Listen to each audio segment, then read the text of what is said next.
On the Heavens. By Aristotle. Book 1. How do you find this book? Any thoughts about the book or the author? Any suggestion for improvement? Please take a moment to share your thoughts in a comment.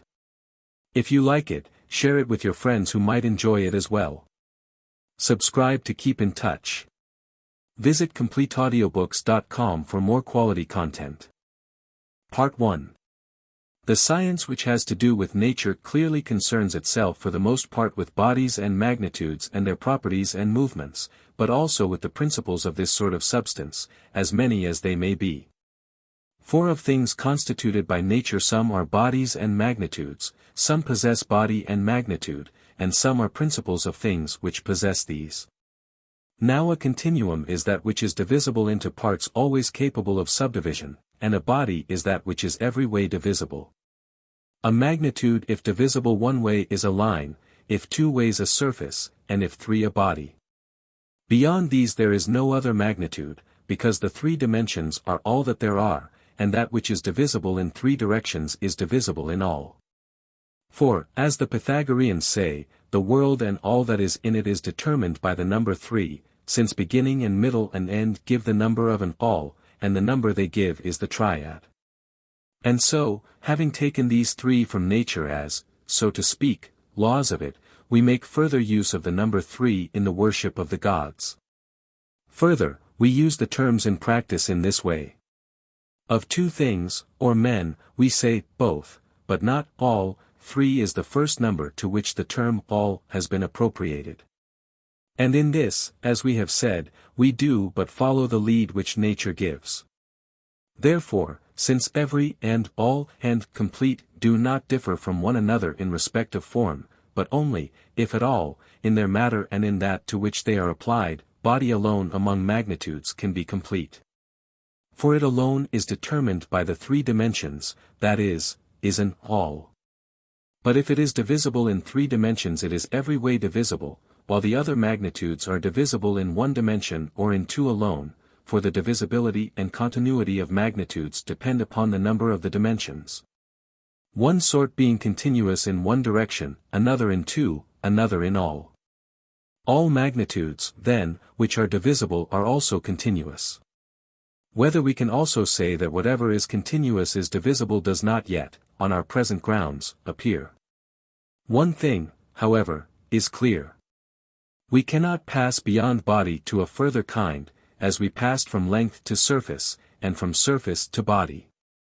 For if we could, it would cease to be true that body is complete magnitude. We could pass beyond it only in virtue of a defect in it.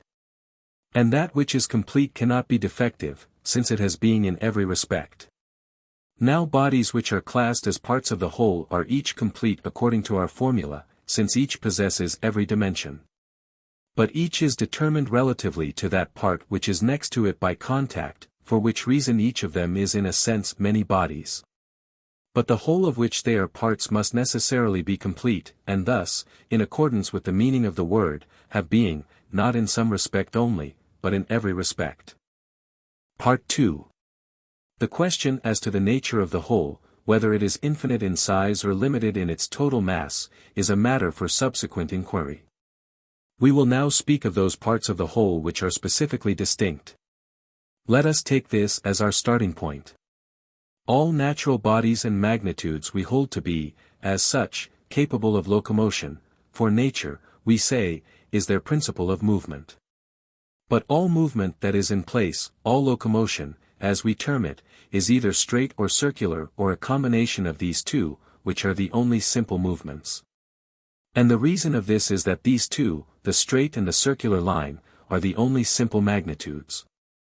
Now revolution about the center is circular motion, while the upward and downward movements are in a straight line, upward meaning motion away from the center, and downward motion towards it. All simple motion, then, must be motion either away from or towards or about the center. This seems to be in exact accord with what we said above. As body found its completion in three dimensions, so its movement completes itself in three forms. Bodies are either simple or compounded of such, and by simple bodies I mean those which possess a principle of movement in their own nature, such as fire and earth with their kinds, and whatever is akin to them. Necessarily, then, movements also will be either simple or in some sort compound simple in the case of the simple bodies.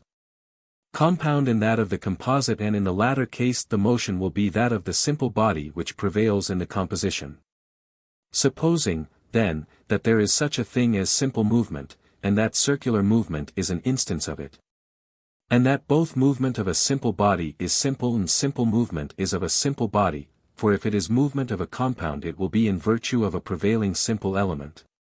Then there must necessarily be some simple body which revolves naturally and in virtue of its own nature with a circular movement. By constraint, of course, it may be brought to move with the motion of something else different from itself, but it cannot so move naturally, since there is one sort of movement natural to each of the simple bodies. Again, if the unnatural movement is the contrary of the natural and a thing can have no more than one contrary, it will follow that circular movement, being a simple motion, must be unnatural, if it is not natural, to the body moved.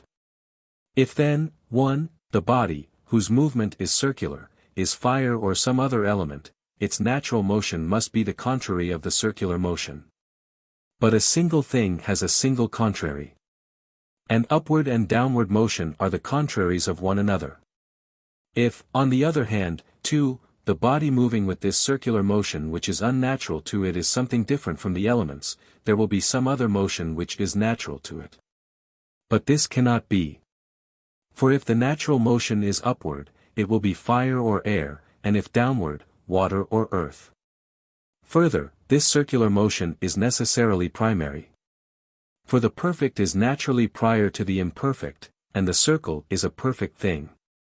This cannot be said of any straight line, not of an infinite line, for, if it were perfect, it would have a limit and an end, nor of any finite line, for in every case there is something beyond it, since any finite line can be extended.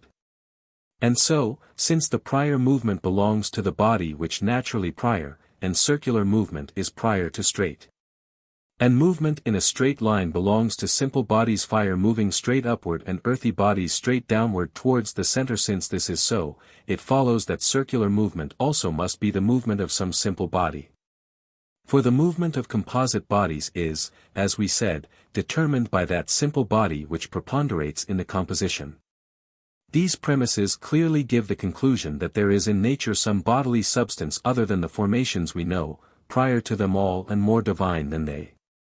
But it may also be proved as follows. We may take it that all movement is either natural or unnatural, and that the movement which is unnatural to one body is natural to another, as, for instance, is the case with the upward and downward movements, which are natural and unnatural to fire and earth respectively. It necessarily follows that circular movement, being unnatural to these bodies, is the natural movement of some other. Further, if, on the one hand, circular movement is natural to something, it must surely be some simple and primary body which is ordained to move with a natural circular motion, as fire is ordained to fly up and earth down. If, on the other hand, the movement of the rotating bodies about the center is unnatural, it would be remarkable and indeed quite inconceivable that this movement alone should be continuous and eternal, being nevertheless contrary to nature.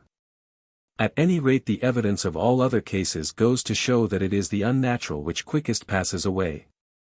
And so, if, as some say, the body so moved is fire, this movement is just as unnatural to it as downward movement. For anyone can see that fire moves in a straight line away from the center. On all these grounds, therefore, we may infer with confidence that there is something beyond the bodies that are about us on this earth, different and separate from them. And that the superior glory of its nature is proportionate to its distance from this world of ours. Part 3. In consequence of what has been said, in part by way of assumption and in part by way of proof, it is clear that not every body either possesses lightness or heaviness. As a preliminary, we must explain in what sense we are using the words heavy and light. Sufficiently, at least, for our present purpose. We can examine the terms more closely later, when we come to consider their essential nature. Let us then apply the term heavy to that which naturally moves towards the center, and light to that which moves naturally away from the center. The heaviest thing will be that which sinks to the bottom of all things that move downward, and the lightest that which rises to the surface of everything that moves upward. Now, necessarily, everything which moves either up or down possesses lightness or heaviness or both, but not both relatively to the same thing, for things are heavy and light relatively to one another. Air, for instance, is light relatively to water, and water light relatively to earth. The body, then, which moves in a circle cannot possibly possess either heaviness or lightness. For neither naturally nor unnaturally can it move either towards or away from the center. Movement in a straight line certainly does not belong to it naturally, since one sort of movement is, as we saw, appropriate to each simple body, and so we should be compelled to identify it with one of the bodies which move in this way. Suppose, then, that the movement is unnatural. In that case, if it is the downward movement which is unnatural, the upward movement will be natural, and if it is the upward which is unnatural, the downward will be natural. For we decided that of contrary movements, if the one is unnatural to anything, the other will be natural to it. But since the natural movement of the whole and of its part of earth, for instance, as a whole and of a small clod have one and the same direction, it results, in the first place, that this body can possess no lightness or heaviness at all, for that would mean that it could move by its own nature either from or towards the center, which, as we know, is impossible. And, secondly, that it cannot possibly move in the way of locomotion by being forced violently aside in an upward or downward direction. For neither naturally nor unnaturally can it move with any other motion but its own, either itself or any part of it, since the reasoning which applies to the whole applies also to the part. It is equally reasonable to assume that this body will be ungenerated and indestructible and exempt from increase and alteration, since everything that comes to be comes into being from its contrary and in some substrate, and passes away likewise in a substrate by the action of the contrary into the contrary, as we explained in our opening discussions. Now the motions of contraries are contrary. If then this body can have no contrary, because there can be no contrary motion to the circular, nature seems justly to have exempted from contraries the body which was to be ungenerated and indestructible. For it is in contraries that generation and decay subsist. Again, that which is subject to increase increases upon contact with a kindred body, which is resolved into its matter. But there is nothing out of which this body can have been generated.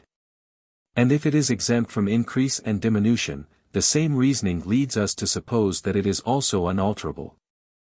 For alteration is movement in respect of quality. And qualitative states and dispositions, such as health and disease, do not come into being without changes of properties. But all natural bodies which change their properties we see to be subject without exception to increase and diminution. This is the case, for instance, with the bodies of animals and their parts and with vegetable bodies, and similarly also with those of the elements. And so, if the body which moves with a circular motion cannot admit of increase or diminution, it is reasonable to suppose that it is also unalterable. The reasons why the primary body is eternal and not subject to increase or diminution, but unaging and unalterable and unmodified, will be clear from what has been said to anyone who believes in our assumptions. Our theory seems to confirm experience and to be confirmed by it. For all men have some conception of the nature of the gods, and all who believe in the existence of gods at all, whether barbarian or Greek, agree in allotting the highest place to the deity. Surely because they suppose that immortal is linked with immortal and regard any other supposition as inconceivable.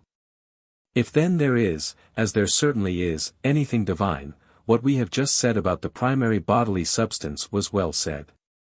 The mere evidence of the senses is enough to convince us of this, at least with human certainty. For in the whole range of time past, so far as our inherited records reach, no change appears to have taken place either in the whole scheme of the outermost heaven or in any of its proper parts. The common name, too, which has been handed down from our distant ancestors even to our own day, seems to show that they conceived of it in the fashion which we have been expressing.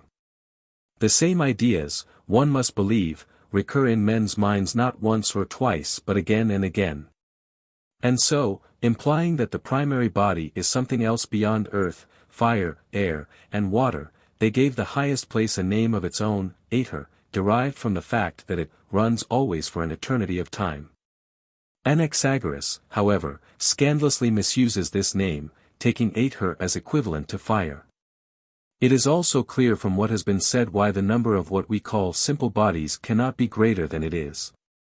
The motion of a simple body must itself be simple, and we assert that there are only these two simple motions, the circular and the straight, the latter being subdivided into motion away from and motion towards the center.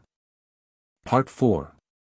That there is no other form of motion opposed as contrary to the circular may be proved in various ways. In the first place, there is an obvious tendency to oppose the straight line to the circular. For concave and convex are not only regarded as opposed to one another, but they are also coupled together and treated as a unity in opposition to the straight. And so, if there is a contrary to circular motion, motion in a straight line must be recognized as having the best claim to that name. But the two forms of rectilinear motion are opposed to one another by reason of their places. For up and down is a difference and a contrary opposition in place. Secondly, it may be thought that the same reasoning which holds good of the rectilinear path applies also the circular, movement from A to B being opposed as contrary to movement from B to A. But what is meant is still rectilinear motion. For that is limited to a single path, while the circular paths which pass through the same 2 points are infinite in number. Even if we are confined to the single semicircle and the opposition is between movement from C to D and from D to C along that semicircle, the case is no better. For the motion is the same as that along the diameter, since we invariably regard the distance between 2 points as the length of the straight line which joins them. It is no more satisfactory to construct a circle and treat motion along one semicircle as contrary to motion along the other. For example, taking a complete circle, motion from E to F on the semicircle G may be opposed to motion from F to E on the semicircle H. But even supposing these are contraries, it in no way follows that the reverse motions on the complete circumference contraries. Nor again can motion along the circle from A to B be regarded as the contrary of motion from A to C, for the motion goes from the same point towards the same point, and contrary motion was distinguished as motion from a contrary to its contrary. And even if the motion round a circle is the contrary of the reverse motion, one of the two would be ineffective, for both move to the same point, because that which moves in a circle, at whatever point it begins, must necessarily pass through all the contrary places alike. By contrarieties of place I mean up and down, back and front, and right and left, and the contrary oppositions of movements are determined by those of places. One of the motions, then, would be ineffective, for if the two motions were of equal strength, there would be no movement either way, and if one of the two were preponderant, the other would be inoperative. So that if both bodies were there, one of them, inasmuch as it would not be moving with its own movement, would be useless, in the sense in which a shoe is useless when it is not worn. But God and nature create nothing that has not its use. Part 5. This being clear, we must go on to consider the questions which remain. First, is there an infinite body, as the majority of the ancient philosophers thought, or is this an impossibility? The decision of this question, either way, is not unimportant, but rather all-important, to our search for the truth. It is this problem which has practically always been the source of the differences of those who have written about nature as a whole. So it has been and so it must be. Since the least initial deviation from the truth is multiplied later 1,000-fold. Admit, for instance, the existence of a minimum magnitude, and you will find that the minimum which you have introduced, small as it is, causes the greatest truths of mathematics to totter. The reason is that a principle is great rather in power than in extent, hence that which was small at the start turns out a giant at the end. Now the conception of the infinite possesses this power of principles, and indeed in the sphere of quantity possesses it in a higher degree than any other conception.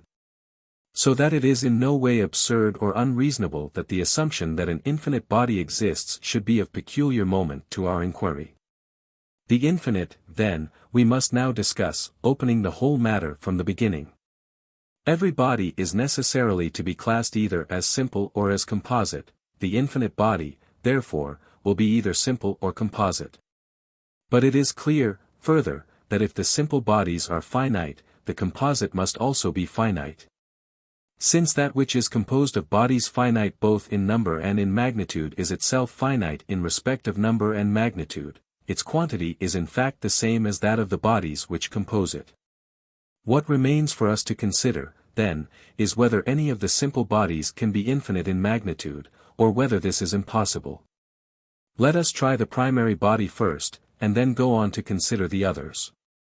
The body which moves in a circle must necessarily be finite in every respect, for the following reasons. 1. If the body so moving is infinite, the radii drawn from the center will be infinite. But the space between infinite radii is infinite, and by the space between the radii I mean the area outside which no magnitude which is in contact with the two lines can be conceived as falling. This, I say, will be infinite, first, because in the case of finite radii it is always finite, and secondly, because in it one can always go on to a width greater than any given width. Thus the reasoning which forces us to believe in infinite number, because there is no maximum, applies also to the space between the radii. Now the infinite cannot be traversed, and if the body is infinite the interval between the radii is necessarily infinite, circular motion therefore is an impossibility. Yet our eyes tell us that the heavens revolve in a circle, and by argument also we have determined that there is something to which circular movement belongs. 2. Again, if from a finite time be subtracted, what remains must be finite and have a beginning.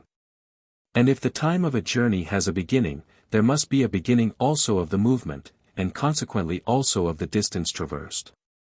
This applies universally. Take a line, ACE, infinite in one direction, E, and another line, BB, infinite in both directions. Let ACE describe a circle, revolving upon C as center. In its movement it will cut BB continuously for a certain time.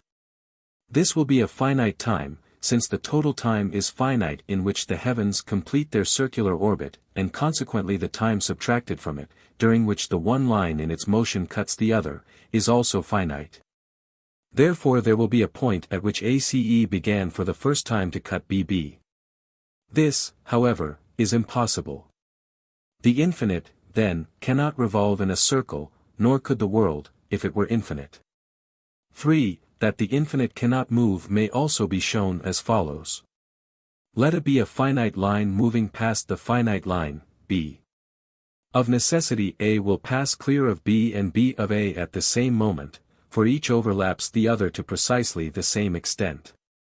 Now if the two were both moving, and moving in contrary directions, they would pass clear of one another more rapidly, if one were still and the other moving past it, less rapidly, provided that the speed of the latter were the same in both cases.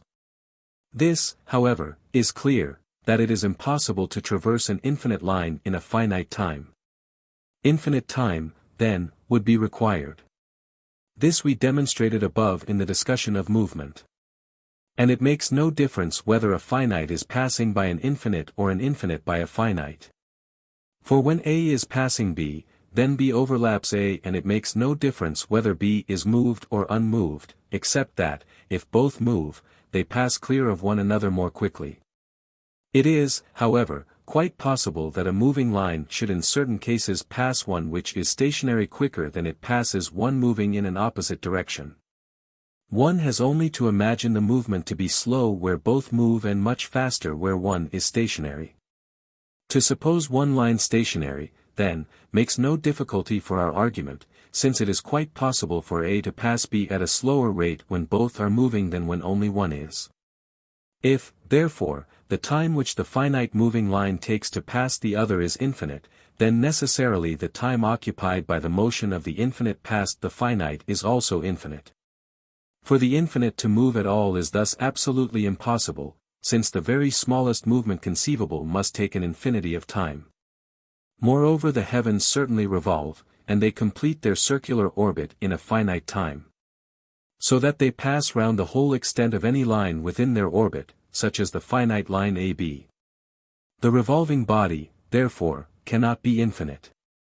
For, again, as a line which has a limit cannot be infinite, or, if it is infinite, is so only in length, so a surface cannot be infinite in that respect in which it has a limit, or, indeed, if it is completely determinate, in any respect whatever. Whether it be a square or a circle or a sphere, it cannot be infinite, any more than a foot rule can. There is then no such thing as an infinite sphere or square or circle, and where there is no circle there can be no circular movement, and similarly where there is no infinite at all there can be no infinite movement. And from this it follows that, an infinite circle being itself an impossibility, there can be no circular motion of an infinite body. 5. Again, take a center C, an infinite line, AB, another infinite line at right angles to it, E, and a moving radius, CD. CD will never cease contact with E, but the position will always be something like CE, CD cutting E at F. The infinite line, therefore, refuses to complete the circle. 6. Again, if the heaven is infinite and moves in a circle, we shall have to admit that in a finite time it has traversed the infinite. For suppose the fixed heaven infinite, and that which moves within it equal to it. It results that when the infinite body has completed its revolution, it has traversed an infinite equal to itself in a finite time. But that we know to be impossible. 7. It can also be shown, conversely, that if the time of revolution is finite, the area traversed must also be finite, but the area traversed was equal to itself, therefore, it is itself finite. We have now shown that the body which moves in a circle is not endless or infinite, but has its limit. Part 6. Further, neither that which moves towards nor that which moves away from the center can be infinite. For the upward and downward motions are contraries and are therefore motions towards contrary places. But if one of a pair of contraries is determinate, the other must be determinate also. Now the center is determined, for, from whatever point the body which sinks to the bottom starts its downward motion, it cannot go farther than the center. The center, therefore, being determinate, the upper place must also be determinate. But if these two places are determined and finite, the corresponding bodies must also be finite. Further, if up and down are determinate, the intermediate place is also necessarily determinate. For, if it is indeterminate, the movement within it will be infinite, and that we have already shown to be an impossibility. The middle region then is determinate, and consequently any body which either is in it, or might be in it, is determinate. But the bodies which move up and down may be in it, since the one moves naturally away from the center and the other towards it. From this alone it is clear that an infinite body is an impossibility, but there is a further point. If there is no such thing as infinite weight, then it follows that none of these bodies can be infinite. For the supposed infinite body would have to be infinite in weight. The same argument applies to lightness, for as the one supposition involves infinite weight, so the infinity of the body which rises to the surface involves infinite lightness. This is proved as follows. Assume the weight to be finite and take an infinite body, AB, of the weight C, subtract from the infinite body of finite mass, BD, the weight of which shall be E. E then is less than C, since it is the weight of a lesser mass. Suppose then that the smaller goes into the greater a certain number of times, and take BF bearing the same proportion to BD which the greater weight bears to the smaller. For you may subtract as much as you please from an infinite. If now the masses are proportionate to the weights, and the lesser weight is that of the lesser mass, the greater must be that of the greater. The weights, therefore, of the finite and of the infinite body are equal. Again, if the weight of a greater body is greater than that of a less, the weight of GB will be greater than that of FB, and thus the weight of the finite body is greater than that of the infinite. And, further, the weight of unequal masses will be the same, since the infinite and the finite cannot be equal. It does not matter whether the weights are commensurable or not. If, A, they are incommensurable, the same reasoning holds. For instance, suppose E multiplied by 3 is rather more than C, the weight of 3 masses of the full size of BD will be greater than C. We thus arrive at the same impossibility as before. Again, B, we may assume weights which are commensurate. For it makes no difference whether we begin with the weight or with the mass. For example, assume the weight E to be commensurate with C, and take from the infinite mass a part BD of weight E. Then let a mass BF be taken having the same proportion to BD which the two weights have to one another. For the mass being infinite you may subtract from it as much as you please. These assumed bodies will be commensurate in mass and in weight alike. Nor again does it make any difference to our demonstration whether the total mass has its weight equally or unequally distributed. For it must always be possible to take from the infinite mass a body of equal weight to BD by diminishing or increasing the size of the section to the necessary extent.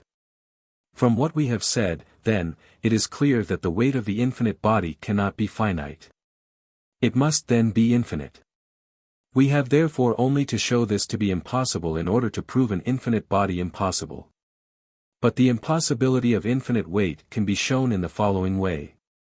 A given weight moves a given distance in a given time. A weight which is as great and more moves the same distance in a less time, the times being in inverse proportion to the weights. For instance, if one weight is twice another, it will take half as long over a given movement. Further, a finite weight traverses any finite distance in a finite time. It necessarily follows from this that infinite weight, if there is such a thing, being, on the one hand, as great and more than as great as the finite, will move accordingly, but being, on the other hand, compelled to move in a time inversely proportionate to its greatness, cannot move at all. The time should be less in proportion as the weight is greater. But there is no proportion between the infinite and the finite, proportion can only hold between a less and a greater finite time. And though you may say that the time of the movement can be continually diminished, yet there is no minimum. Nor, if there were, would it help us. For some finite body could have been found greater than the given finite in the same proportion which is supposed to hold between the infinite and the given finite. So that an infinite and a finite weight must have traversed an equal distance in equal time. But that is impossible. Again, whatever the time, so long as it is finite, in which the infinite performs the motion, a finite weight must necessarily move a certain finite distance in that same time. Infinite weight is therefore impossible, and the same reasoning applies also to infinite lightness. Bodies then of infinite weight and of infinite lightness are equally impossible. That there is no infinite body may be shown, as we have shown it, by a detailed consideration of the various cases. But it may also be shown universally. Not only by such reasoning as we advanced in our discussion of principles, though in that passage we have already determined universally the sense in which the existence of an infinite is to be asserted or denied.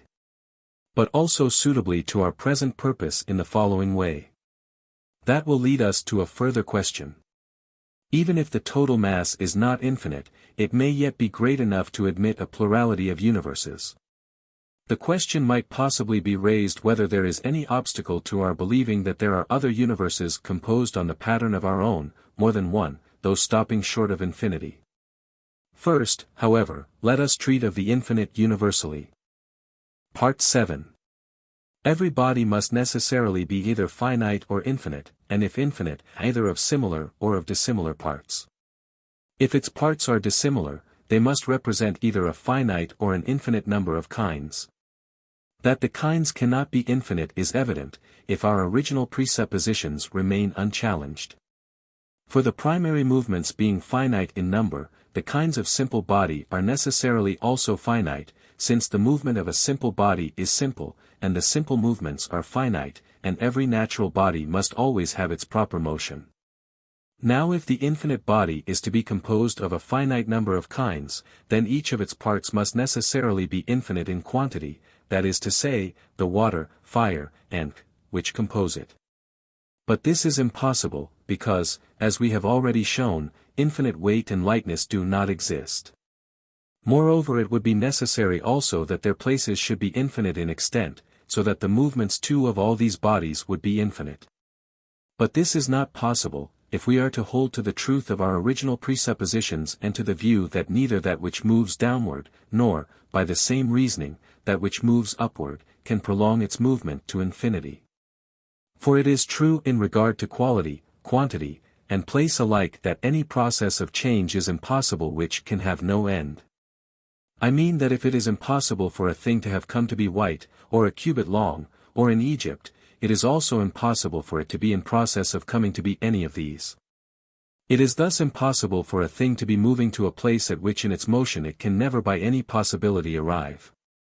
Again, suppose the body to exist in dispersion, it may be maintained none the less that the total of all these scattered particles, say, of fire, is infinite. But body we saw to be that which has extension every way. How can there be several dissimilar elements, each infinite?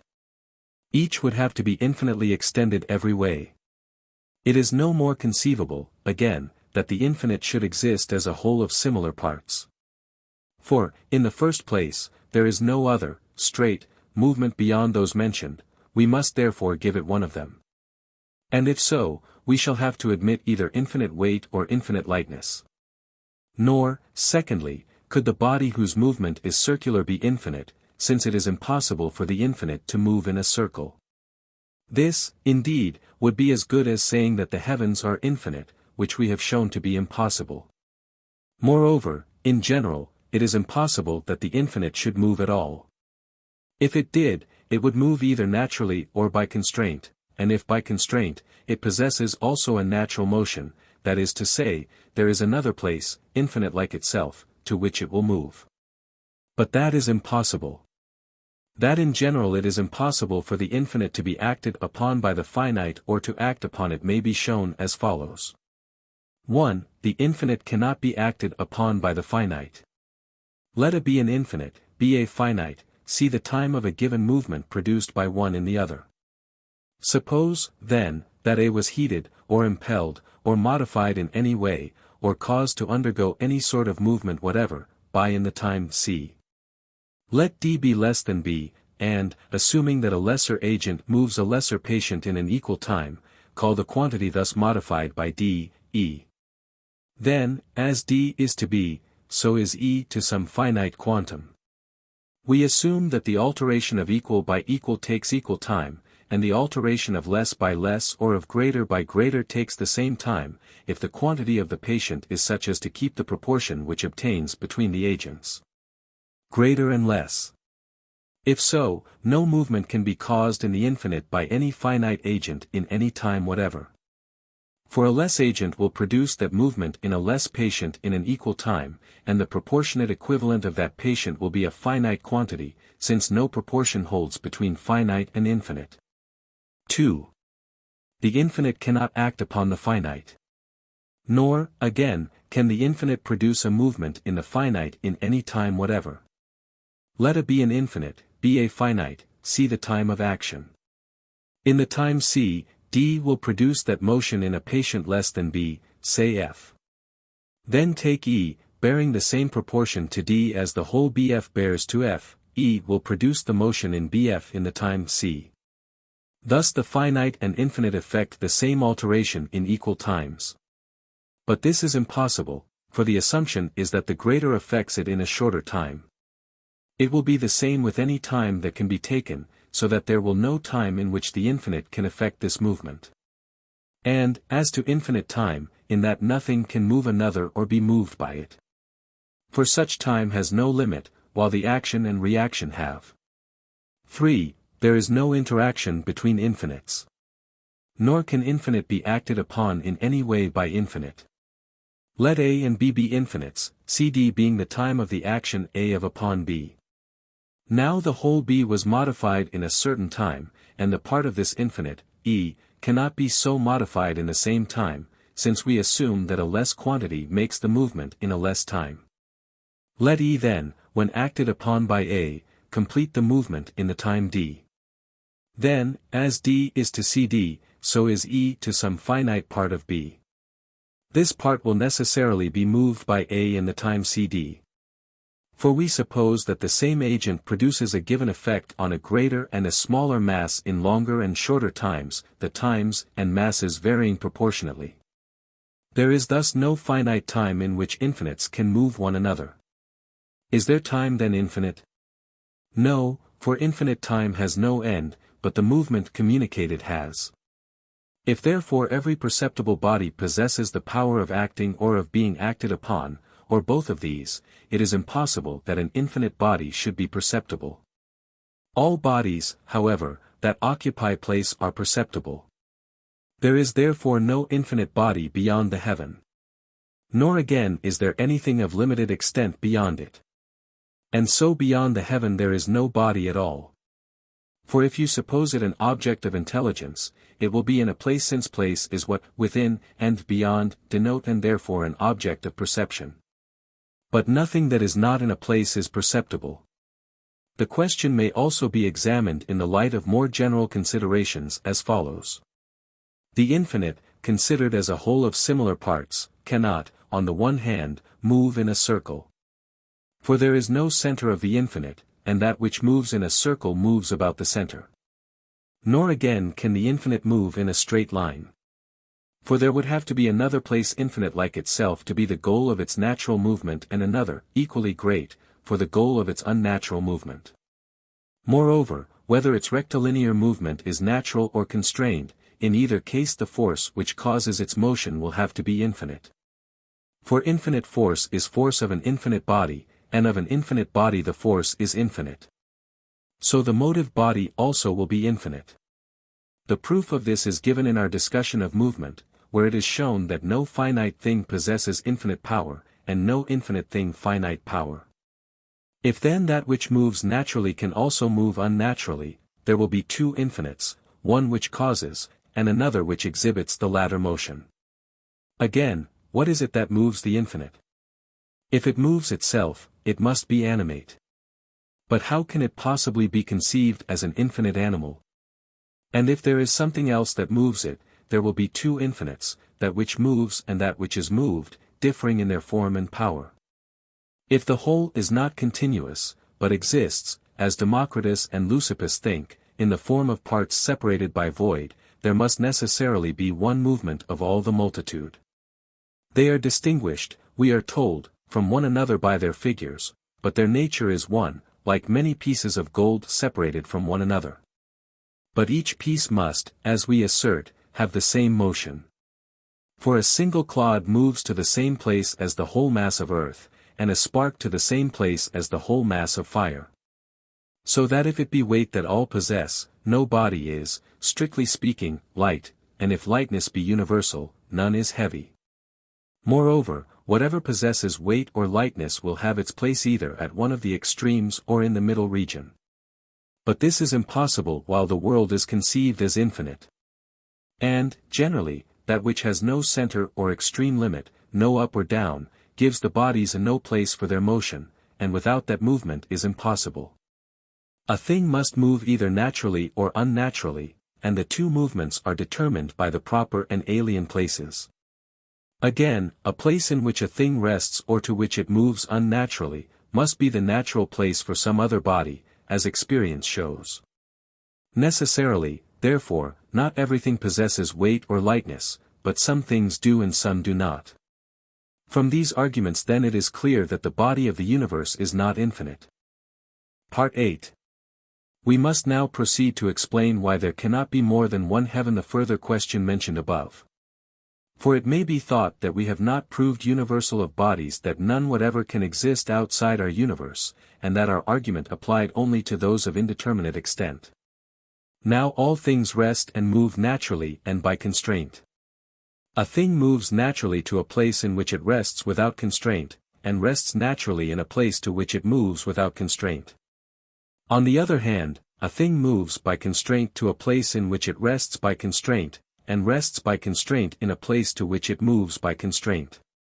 Further, if a given movement is due to constraint, its contrary is natural. If, then, it is by constraint that Earth moves from a certain place to the center here, its movement from here to there will be natural, and if Earth from there rests here without constraint, its movement hither will be natural. And the natural movement in each case is one. Further, these worlds, being similar in nature to ours, must all be composed of the same bodies as it. Moreover, each of the bodies, fire, and earth and their intermediates, must have the same power as in our world. For if these names are used equivocally, if the identity of name does not rest upon an identity of form in these elements and ours, then the whole to which they belong can only be called a world by equivocation. Clearly, then, one of the bodies will move naturally away from the center and another towards the center, since fire must be identical with fire, earth with earth, and so on, as the fragments of each are identical in this world. That this must be the case is evident from the principles laid down in our discussion of the movements, for these are limited in number, and the distinction of the elements depends upon the distinction of the movements. Therefore, since the movements are the same, the elements must also be the same everywhere. The particles of earth, then, in another world move naturally also to our center and its fire to our circumference. This, however, is impossible, since, if it were true, earth must, in its own world, move upwards, and fire to the center. In the same way the earth of our world must move naturally away from the center when it moves towards the center of another universe. This follows from the supposed juxtaposition of the worlds. For either we must refuse to admit the identical nature of the simple bodies in the various universes, or, admitting this, we must make the center and the extremity one as suggested. This being so, it follows that there cannot be more worlds than one. To postulate a difference of nature in the simple bodies according as they are more or less distant from their proper places is unreasonable. For what difference can it make whether we say that a thing is this distance away or that?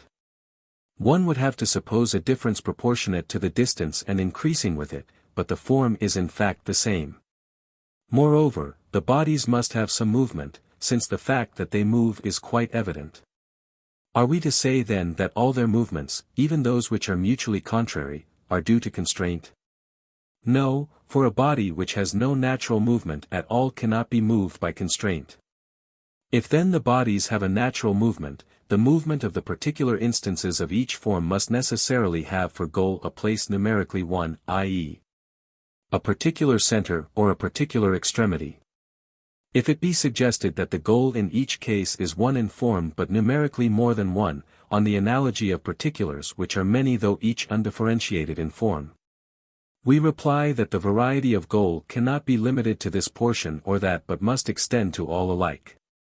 For all are equally undifferentiated in form, but any one is different numerically from any other.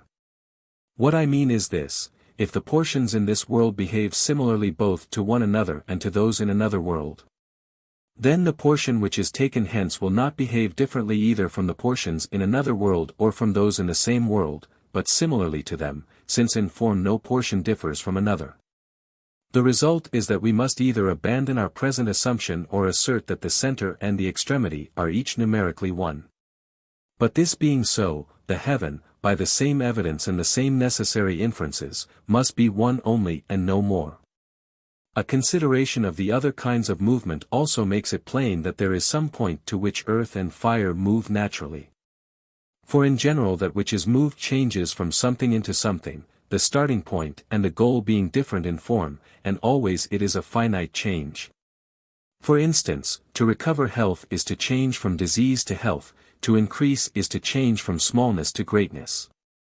Locomotion must be similar, for it also has its goal and starting point, and therefore the starting point and the goal of the natural movement must differ in form, just as the movement of coming to health does not take any direction which chance or the wishes of the mover may select. Thus, too, fire and earth move not to infinity but to opposite points, and since the opposition in place is between above and below, these will be the limits of their movement. Even in circular movement there is a sort of opposition between the ends of the diameter, though the movement as a whole has no contrary, so that here too the movement has in a sense an opposed and finite goal. There must therefore be some end to locomotion, it cannot continue to infinity. This conclusion that local movement is not continued to infinity is corroborated by the fact that earth moves more quickly the nearer it is to the center, and fire the nearer it is to the upper place. But if movement were infinite, speed would be infinite also, and if speed, then weight and lightness. For as superior speed in downward movement implies superior weight, so infinite increase of weight necessitates infinite increase of speed. Further, it is not the action of another body that makes one of these bodies move up and the other down, nor is it constraint, like the extrusion of some writers. For in that case the larger the mass of fire or earth the slower would be the upward or downward movement, but the fact is the reverse, the greater the mass of fire or earth the quicker always is its movement towards its own place. Again, the speed of the movement would not increase towards the end if it were due to constraint or extrusion. For a constrained movement always diminishes in speed as the source of constraint becomes more distant, and a body moves without constraint to the place whence it was moved by constraint. A consideration of these points, then, gives adequate assurance of the truth of our contentions. The same could also be shown with the aid of the discussions which fall under first philosophy, as well as from the nature of the circular movement, which must be eternal both here and in the other worlds. It is plain, too, from the following considerations that the universe must be one. The bodily elements are three, and therefore the places of the elements will be three also. The place, first, of the body which sinks to the bottom, namely the region about the center, the place, secondly, of the revolving body, namely the outermost place, and thirdly, the intermediate place, belonging to the intermediate body. Here in this third place will be the body which rises to the surface. Since, if not here, it will be elsewhere, and it cannot be elsewhere, for we have two bodies, one weightless, one endowed with weight, and below is place of the body endowed with weight. Since the region about the center has been given to the heavy body, and its position cannot be unnatural to it, for it would have to be natural to something else, and there is nothing else. It must then occupy the intermediate place. What distinctions there are within the intermediate itself we will explain later on. We have now said enough to make plain the character and number of the bodily elements, the place of each, and further, in general, how many in number the various places are. Part 9.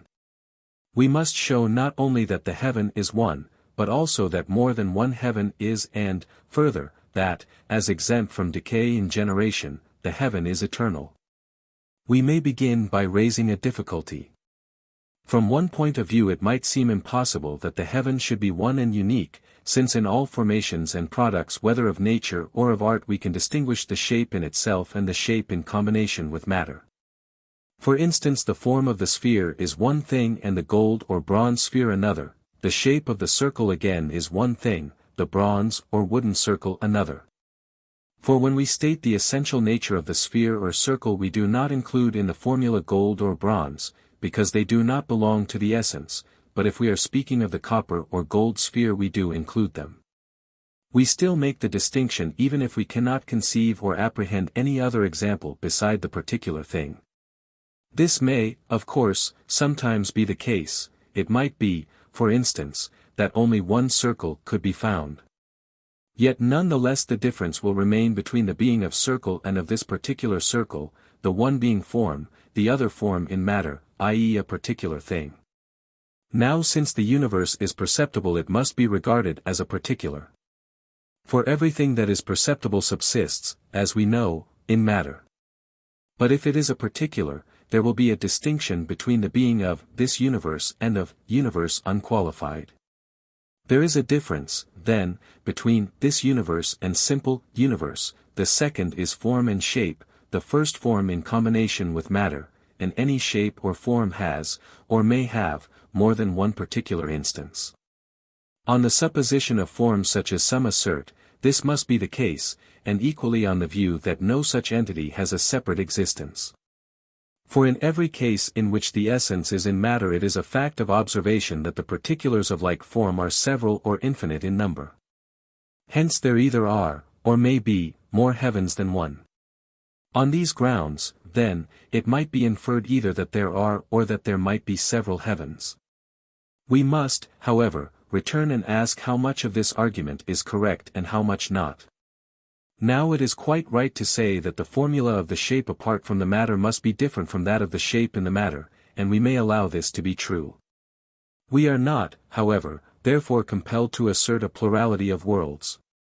Such a plurality is in fact impossible if this world contains the entirety of matter, as in fact it does. But perhaps our contention can be made clearer in this way. Suppose aquilinity to be curvature in the nose or flesh, and flesh to be the matter of aquilinity. Suppose further, that all flesh came together into a single whole of flesh endowed with this aquiline quality. Then neither would there be, nor could there arise, any other thing that was aquiline. Similarly, suppose flesh and bones to be the matter of man, and suppose a man to be created of all flesh and all bones in indissoluble union. The possibility of another man would be removed. Whatever case you took, it would be the same. The general rule is this: a thing whose essence resides in a substratum of matter can never come into being in the absence of all matter. Now the universe is certainly a particular and a material thing. If however, it is composed not of a part but of the whole of matter, then though the being of universe and of this universe are still distinct, yet there is no other universe. And no possibility of others being made, because all the matter is already included in this. It remains, then, only to prove that it is composed of all natural perceptible body. First, however, we must explain what we mean by heaven and in how many senses we use the word, in order to make clearer the object of our inquiry. In one sense, then, we call heaven the substance of the extreme circumference of the whole, or that natural body whose place is at the extreme circumference. We recognize habitually a special right to the name heaven in the extremity or upper region, which we take to be the seat of all that is divine. In another sense, we use this name for the body continuous with the extreme circumference which contains the moon, the sun, and some of the stars. These we say are in the heaven. In yet another sense we give the name to all body included within extreme circumference, since we habitually call the whole or totality the heaven. The word, then, is used in three senses. Now the whole included within the extreme circumference must be composed of all physical and sensible body, because there neither is, nor can come into being, any body outside the heaven. For if there is a natural body outside the extreme circumference, it must be either a simple or a composite body, and its position must be either natural or unnatural. But it cannot be any of the simple bodies. For, first, it has been shown that that which moves in a circle cannot change its place. And, secondly, it cannot be that which moves from the center or that which lies lowest. Naturally they could not be there, since their proper places are elsewhere. And if these are there unnaturally, the exterior place will be natural to some other body, since a place which is unnatural to one body must be natural to another, but we saw that there is no other body besides these. Then it is not possible that any simple body should be outside the heaven. But, if no simple body, neither can any mixed body be there, for the presence of the simple body is involved in the presence of the mixture. Further, neither can any body come into that place, for it will do so either naturally or unnaturally, and will be either simple or composite, so that the same argument will apply, since it makes no difference whether the question is, does A exist? Or, could A come to exist? From our arguments then it is evident not only that there is not, but also that there could never come to be, any bodily mass whatever outside the circumference. The world as a whole, therefore, includes all its appropriate matter, which is, as we saw, natural perceptible body. So that neither are there now, nor have there ever been, nor can there ever be formed more heavens than one, but this heaven of ours is one and unique and complete. It is therefore evident that there is also no place or void or time outside the heaven. For in every place body can be present, and void is said to be that in which the presence of body, though not actual, is possible. And time is the number of movement. But in the absence of natural body there is no movement, and outside the heaven, as we have shown, body neither exists nor can come to exist. It is clear then that there is neither place, nor void, nor time, outside the heaven. Hence whatever is there, is of such a nature as not to occupy any place, nor does time age it. Nor is there any change in any of the things which lie beyond the outermost motion, they continue through their entire duration unalterable and unmodified, living the best and most self-sufficient of lives. As a matter of fact, this word duration possessed a divine significance for the ancients, for the fulfillment which includes the period of life of any creature, outside of which no natural development can fall, has been called its duration. On the same principle the fulfillment of the whole heaven, the fulfillment which includes all time and infinity, is duration, a name based upon the fact that it is always duration, immortal and divine. From it derive the being and life which other things, some more or less articulately but others feebly, enjoy. So, too, in its discussions concerning the divine, popular philosophy often propounds the view that whatever is divine, whatever is primary and supreme, is necessarily unchangeable. This fact confirms what we have said. For there is nothing else stronger than it to move it, since that would mean more divine, and it has no defect and lacks none of its proper excellences. Its unceasing movement, then, is also reasonable, since everything ceases to move when it comes to its proper place, but the body whose path is the circle has one and the same place for starting point and goal. Part 10. Having established these distinctions, we may now proceed to the question whether the heaven is ungenerated or generated, indestructible or destructible. Let us start with a review of the theories of other thinkers. For the proofs of a theory are difficulties for the contrary theory. Besides, those who have first heard the pleas of our adversaries will be more likely to credit the assertions which we are going to make. We shall be less open to the charge of procuring judgment by default. To give a satisfactory decision as to the truth, it is necessary to be rather an arbitrator than a party to the dispute.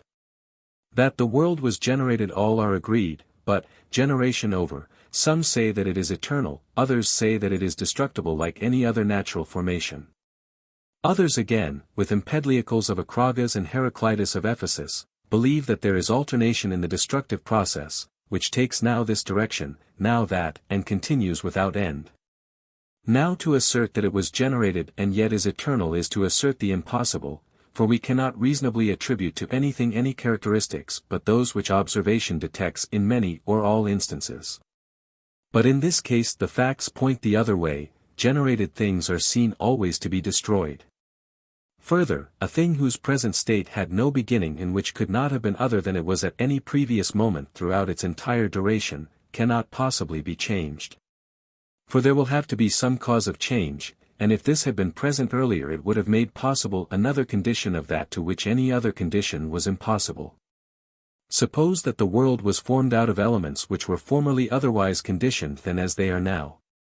Then, 1. If their condition was always so and could not have been otherwise, the world could never have come into being.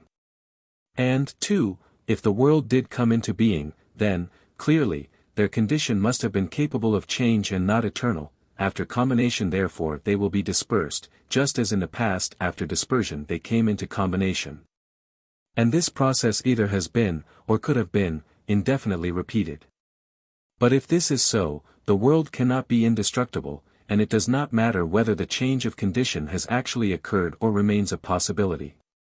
Some of those who hold that the world, though indestructible, was yet generated, try to support their case by a parallel which is illusory. They say that in their statements about its generation they are doing what geometricians do when they construct their figures, not implying that the universe really had a beginning, but for didactic reasons facilitating understanding by exhibiting the object, like the figure, as in course of formation. The two cases, as we said, are not parallel, for, in the construction of the figure, when the various steps are completed the required figure forthwith results, but in these other demonstrations what results is not that which was required. Indeed it cannot be so, for antecedent and consequent, as assumed, are in contradiction. The ordered, it is said, arose out of the unordered, and the same thing cannot be at the same time both ordered and unordered. There must be a process and a lapse of time separating the two states. In the figure, on the other hand, there is no temporal separation. It is clear then that the universe cannot be at once eternal and generated. To say that the universe alternately combines and dissolves is no more paradoxical than to make it eternal but varying in shape. It is as if one were to think that there was now destruction and now existence when from a child a man is generated, and from a man a child. For it is clear that when the elements come together the result is not a chance system and combination, but the very same as before, especially on the view of those who hold this theory, since they say that the contrary is the cause of each state. So that if the totality of body, which is a continuum, is now in this order or disposition and now in that, and if the combination of the whole is a world or heaven, then it will not be the world that comes into being and is destroyed, but only its dispositions. If the world is believed to be one, it is impossible to suppose that it should be, as a whole, first generated and then destroyed, never to reappear. Since before it came into being there was always present the combination prior to it, and that, we hold, could never change if it was never generated. If, on the other hand, the worlds are infinite in number, the view is more plausible. But whether this is, or is not, impossible will be clear from what follows. For there are some who think it possible both for the ungenerated to be destroyed and for the generated to persist undestroyed. This is held in the Timaeus, where Plato says that the heaven, though it was generated, will nonetheless exist to eternity. So far as the heaven is concerned, we have answered this view with arguments appropriate to the nature of the heaven. On the general question we shall attain clearness when we examine the matter universally. Part 11. We must first distinguish the senses in which we use the words ungenerated and generated, destructible and indestructible. These have many meanings, and though it may make no difference to the argument, yet some confusion of mind must result from treating as uniform in its use a word which has several distinct applications. The character which is the ground of the predication will always remain obscure. The word ungenerated, then, is used, a, in one sense whenever something now is which formerly was not, no process of becoming or change being involved.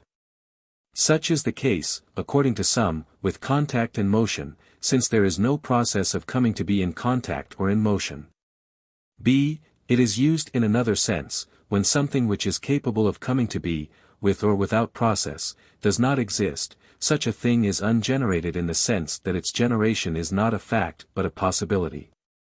c. It is also applied where there is general impossibility of any generation such that the thing now is which then was not.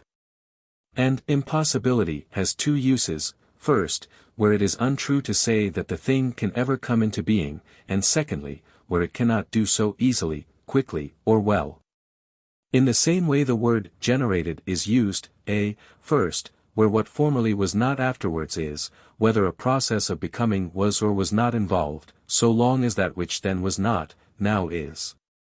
b. Secondly, of anything capable of existing, capable being defined with reference either to truth or to facility. c. Thirdly, of anything to which the passage from not being to being belongs, whether already actual, if its existence is due to a past process of becoming, or not yet actual but only possible. The uses of the words destructible and indestructible are similar.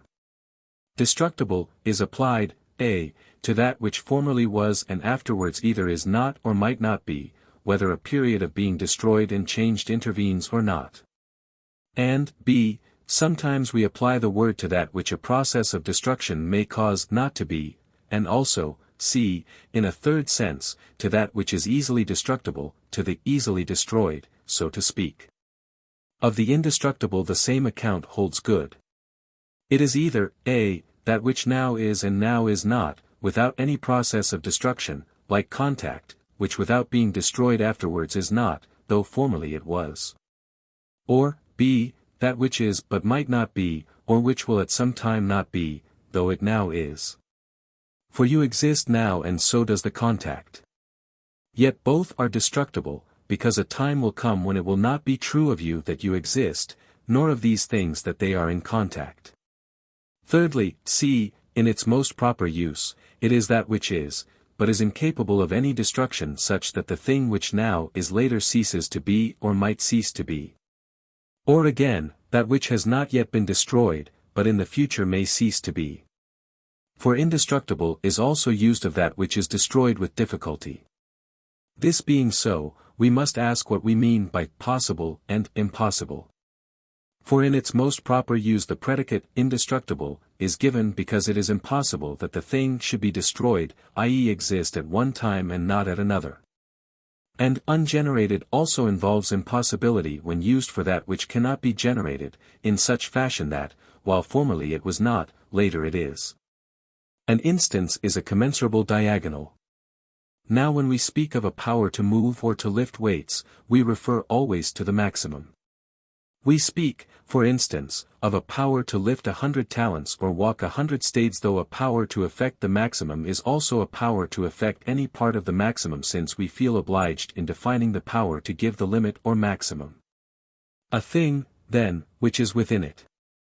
If, for example, a man can lift 100 talents, he can also lift 2, and if he can walk 100 stades, he can also walk 2. But the power is of the maximum, and a thing said, with reference to its maximum, to be incapable of so much is also incapable of any greater amount. It is, for instance, clear that a person who cannot walk 1,000 stades will also be unable to walk 1,001. This point need not trouble us, for we may take it as settled that what is, in the strict sense, possible is determined by a limiting maximum. Now perhaps the objection might be raised that there is no necessity in this, since he who sees a stade need not see the smaller measures contained in it, while, on the contrary, he who can see a dot or hear a small sound will perceive what is greater. This, however, does not touch our argument. The maximum may be determined either in the power or in its object. The application of this is plain. Superior sight is sight of the smaller body, but superior speed is that of the greater body. Part 12. Having established these distinctions, we can now proceed to the sequel. If there are things capable both of being and of not being, there must be some definite maximum time of their being and not being. A time, I mean, during which continued existence is possible to them, and a time during which continued non-existence is possible. And this is true in every category, whether the thing is, for example, man, or white, or 3 cubits long, or whatever it may be. For if the time is not definite in quantity, but longer than any that can be suggested and shorter than none, then it will be possible for one and the same thing to exist for infinite time and not to exist for another infinity.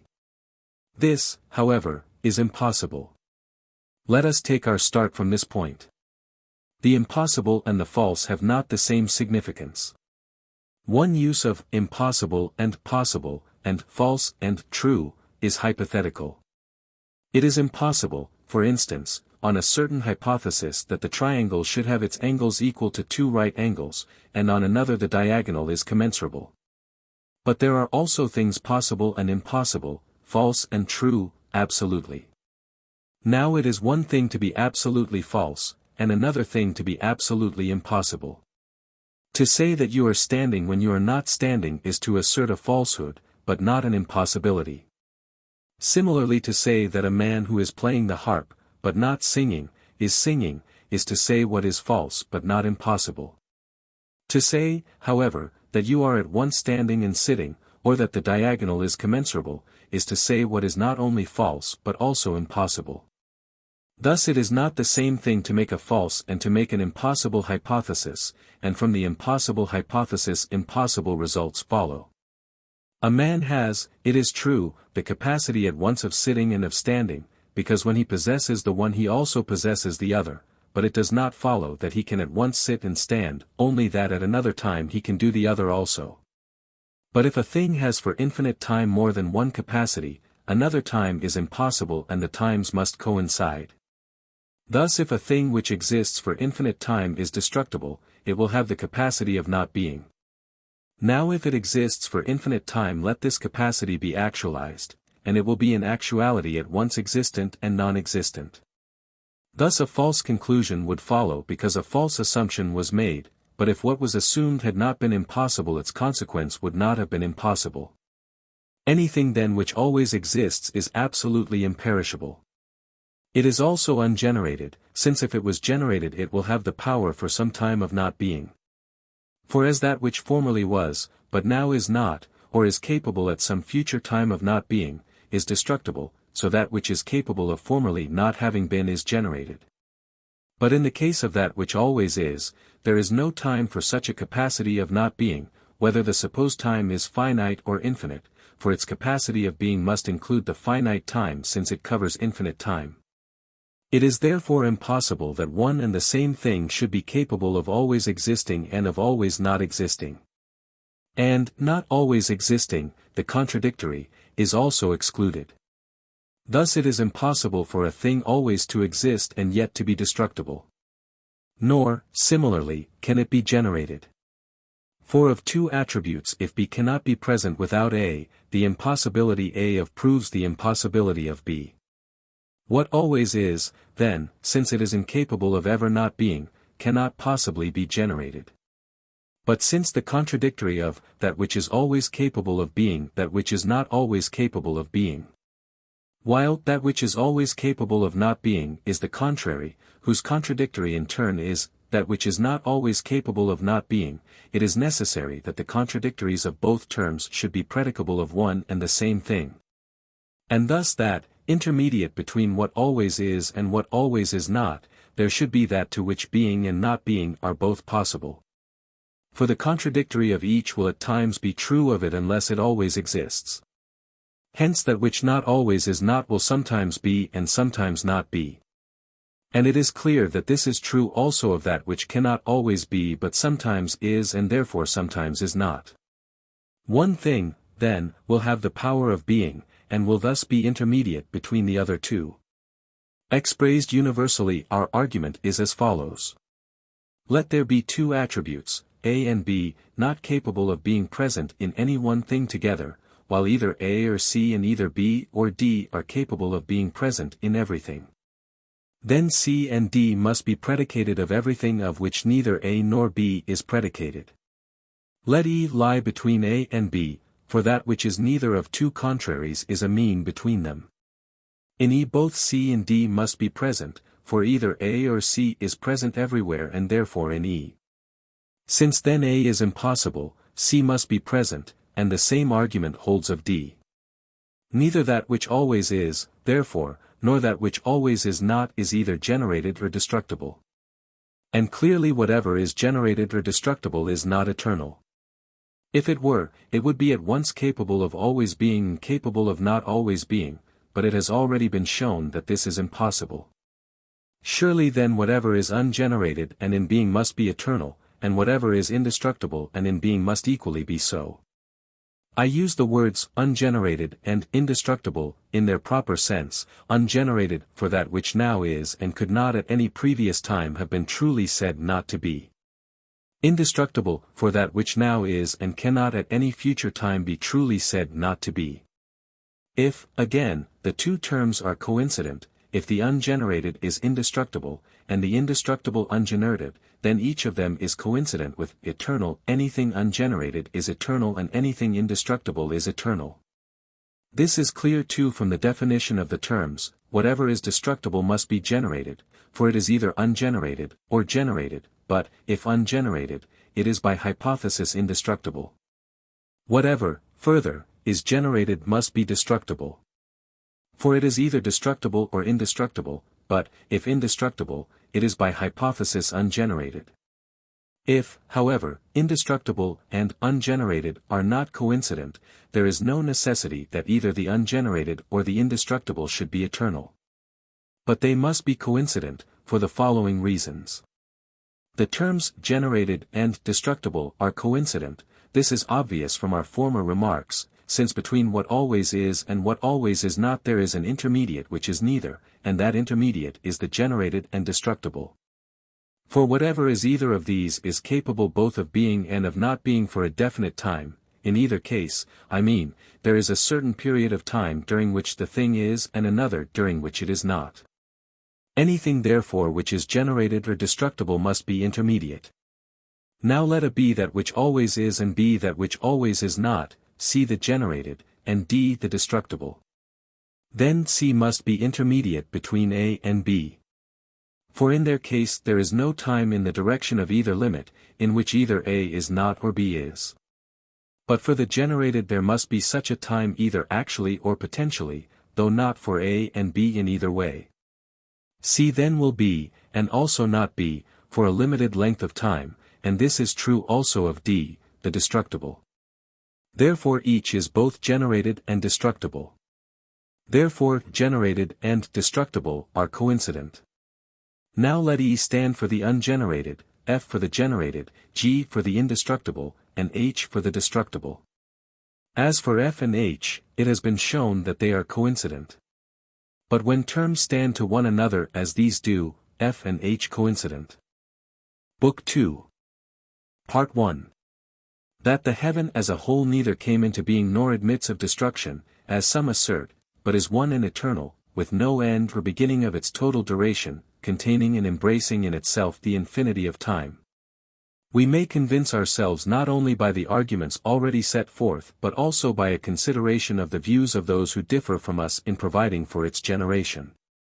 If our view is a possible one, and the manner of generation which they assert is impossible, this fact will have great weight in convincing us of the immortality and eternity of the world.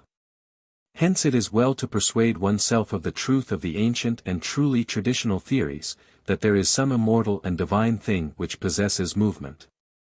But movement such as has no limit and is rather itself the limit of all other movement. A limit is a thing which contains. And this motion, being perfect, contains those imperfect motions which have a limit and a goal, having itself no beginning or end, but unceasing through the infinity of time, and of other movements, to some the cause of their beginning, to others offering the goal. The ancients gave to the gods the heaven or upper place, as being alone immortal, and our present argument testifies that it is indestructible and ungenerated. Further, it is unaffected by any mortal discomfort, and, in addition, effortless. For it needs no constraining necessity to keep it to its path, and prevent it from moving with some other movement more natural to itself. Such a constrained movement would necessarily involve effort, the more so, the more eternal it were, and would be inconsistent with perfection.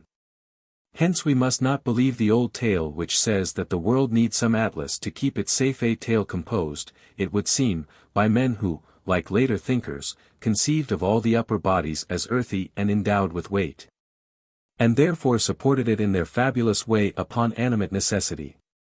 We must no more believe that than follow Empedocles when he says that the world, by being whirled round, received a movement quick enough to overpower its own downward tendency, and thus has been kept from destruction all this time.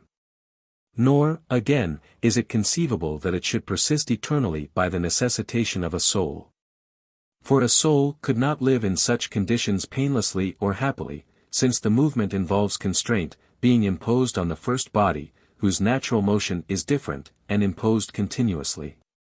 It must therefore be uneasy and devoid of all rational satisfaction, for it could not even, like the soul of mortal animals, take recreation in the bodily relaxation of sleep. An Ixion's lot must needs possess it, without end or respite. If then, as we said, the view already stated of the first motion is a possible one, it is not only more appropriate so to conceive of its eternity, but also on this hypothesis alone are we able to advance a theory consistent with popular divinations of the divine nature. But of this enough for the present. Part 2. Since there are some who say that there is a right and a left in the heaven, with those who are known as Pythagoreans, to whom indeed the view really belongs, we must consider whether, if we are to apply these principles to the body of the universe, we should follow their statement of the matter or find a better way.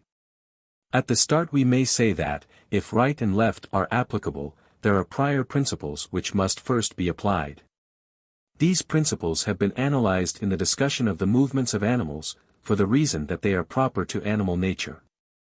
For in some animals we find all such distinctions of parts as this of right and left clearly present, and in others some, but in plants we find only above and below. Now if we are to apply to the heaven such a distinction of parts, we must exact, as we have said, to find in it also the distinction which in animals is found first of them all. The distinctions are three, namely, above and below, front and its opposite, right and left. All these three oppositions we expect to find in the perfect body, and each may be called a principle. Above is the principle of length, right of breadth, front of depth. Or again we may connect them with the various movements, taking principle to mean that part, in a thing capable of movement, from which movement first begins.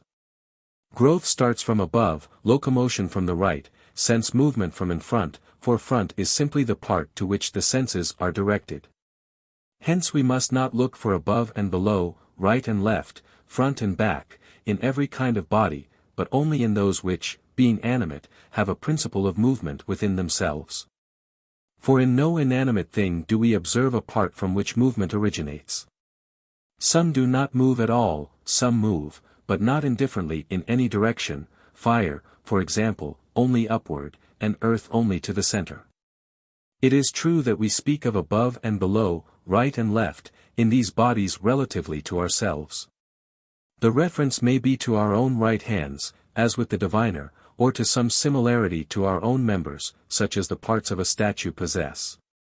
Or we may take the contrary spatial order, calling right that which is to our left, and left that which is to our right.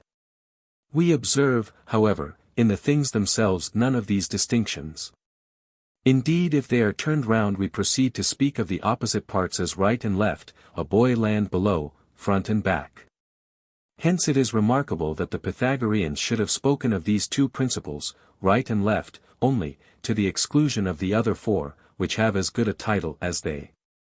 There is no less difference between above and below or front and back in animals generally than between right and left. The difference is sometimes only one of function, sometimes also one of shape. And while the distinction of above and below is characteristic of all animate things, whether plants or animals, that of right and left is not found in plants. Further, inasmuch as length is prior to breadth, if above is the principle of length, right of breadth, and if the principle of that which is prior is itself prior, then above will be prior to right, or let us say, since prior is ambiguous, prior in order of generation. If, in addition, above is the region from which movement originates, right the region in which it starts, front the region to which it is directed, then on this ground too above has a certain original character as compared with the other forms of position. On these two grounds, then, they may fairly be criticized, first, for omitting the more fundamental principles, and secondly, for thinking that the two they mentioned were attributable equally to everything. Since we have already determined that functions of this kind belong to things which possess a principle of movement, and that the heaven is animate and possesses a principle of movement, clearly the heaven must also exhibit above and below, right and left. We need not be troubled by the question, arising from the spherical shape of the world, how there can be a distinction of right and left within it, all parts being alike and all forever in motion. We must think of the world as of something in which right differs from left in shape as well as in other respects, which subsequently is included in a sphere. The difference of function will persist, but will appear not to by reason of the regularity of shape. In the same fashion must we conceive of the beginning of its movement. For even if it never began to move, yet it must possess a principle from which it would have begun to move if it had begun, and from which it would begin again if it came to a stand. Now by its length I mean the interval between its poles, one pole being above and the other below, for two hemispheres are specially distinguished from all others by the immobility of the poles. Further, by transverse in the universe we commonly mean, not above and below, but a direction crossing the line of the poles, which, by implication, is length, for transverse motion is motion crossing motion up and down. Of the poles, that which we see above us is the lower region, and that which we do not see is the upper. For right in anything is, as we say, the region in which locomotion originates, and the rotation of the heaven originates in the region from which the stars rise. So this will be the right, and the region where they set the left. If then they begin from the right and move round to the right, the upper must be the unseen pole.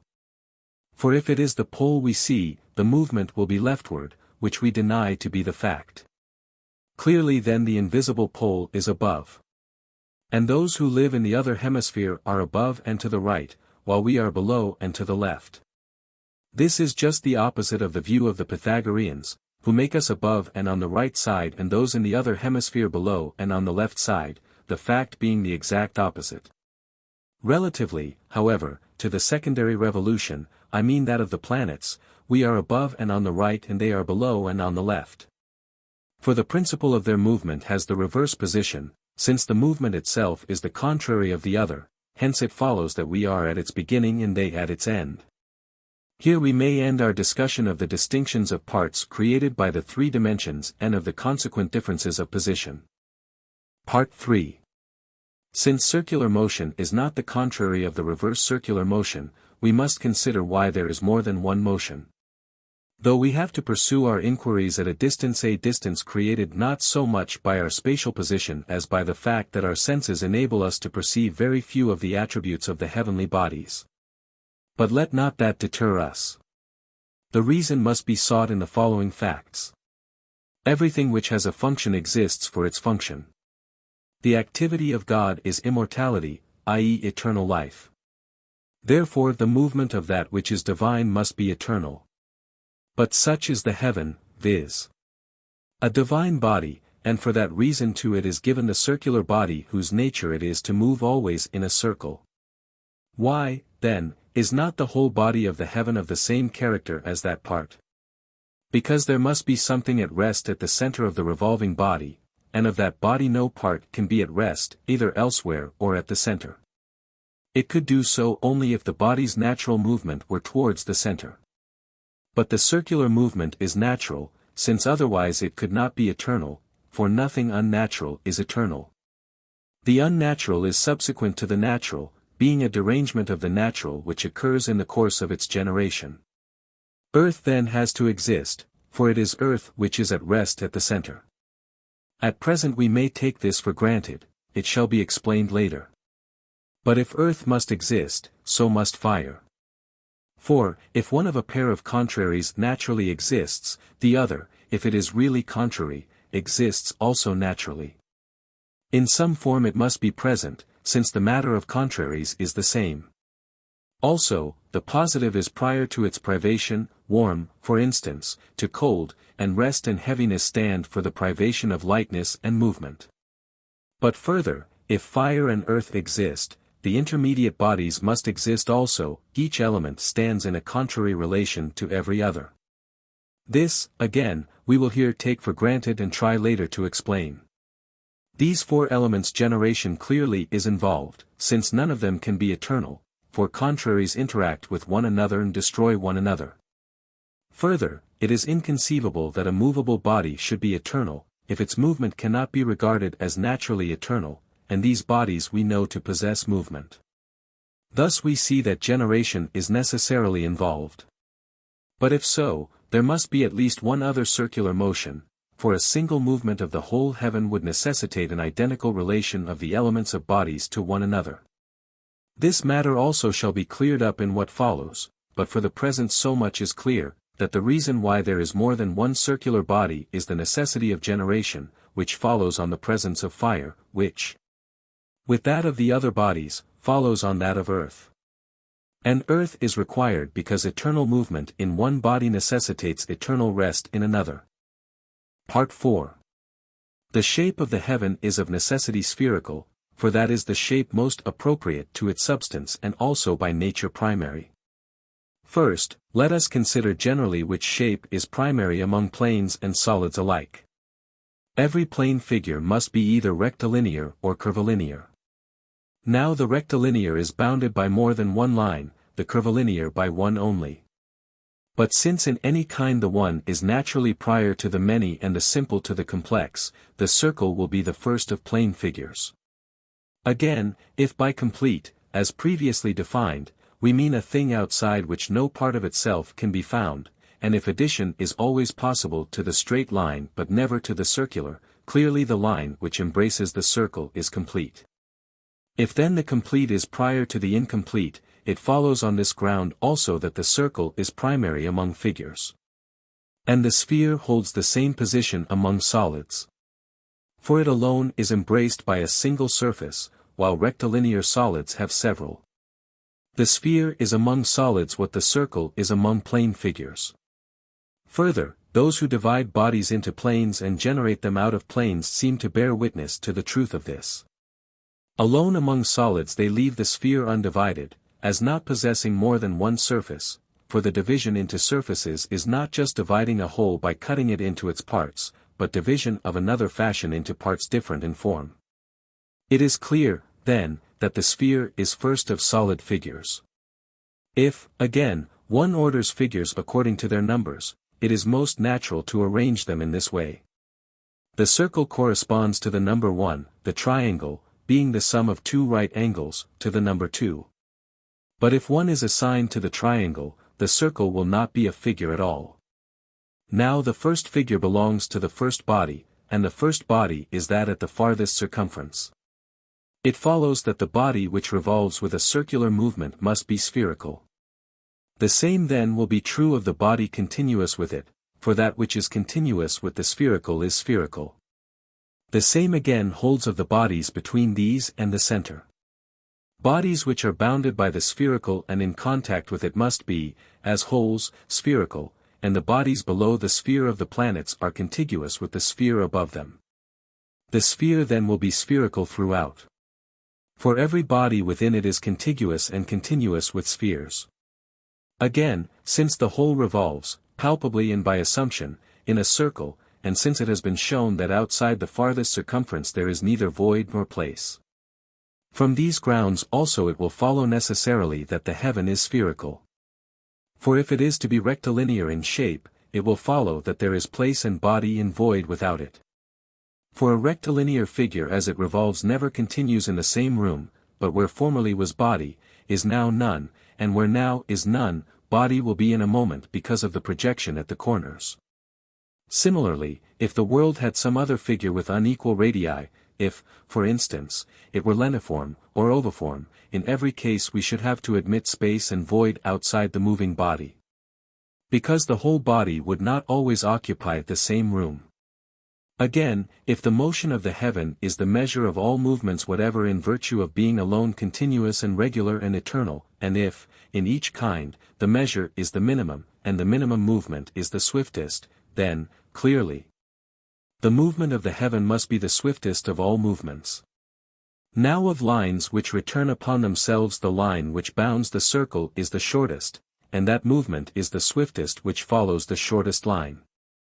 Therefore, if the heaven moves in a circle and moves more swiftly than anything else, it must necessarily be spherical. Corroborative evidence may be drawn from the bodies whose position is about the center.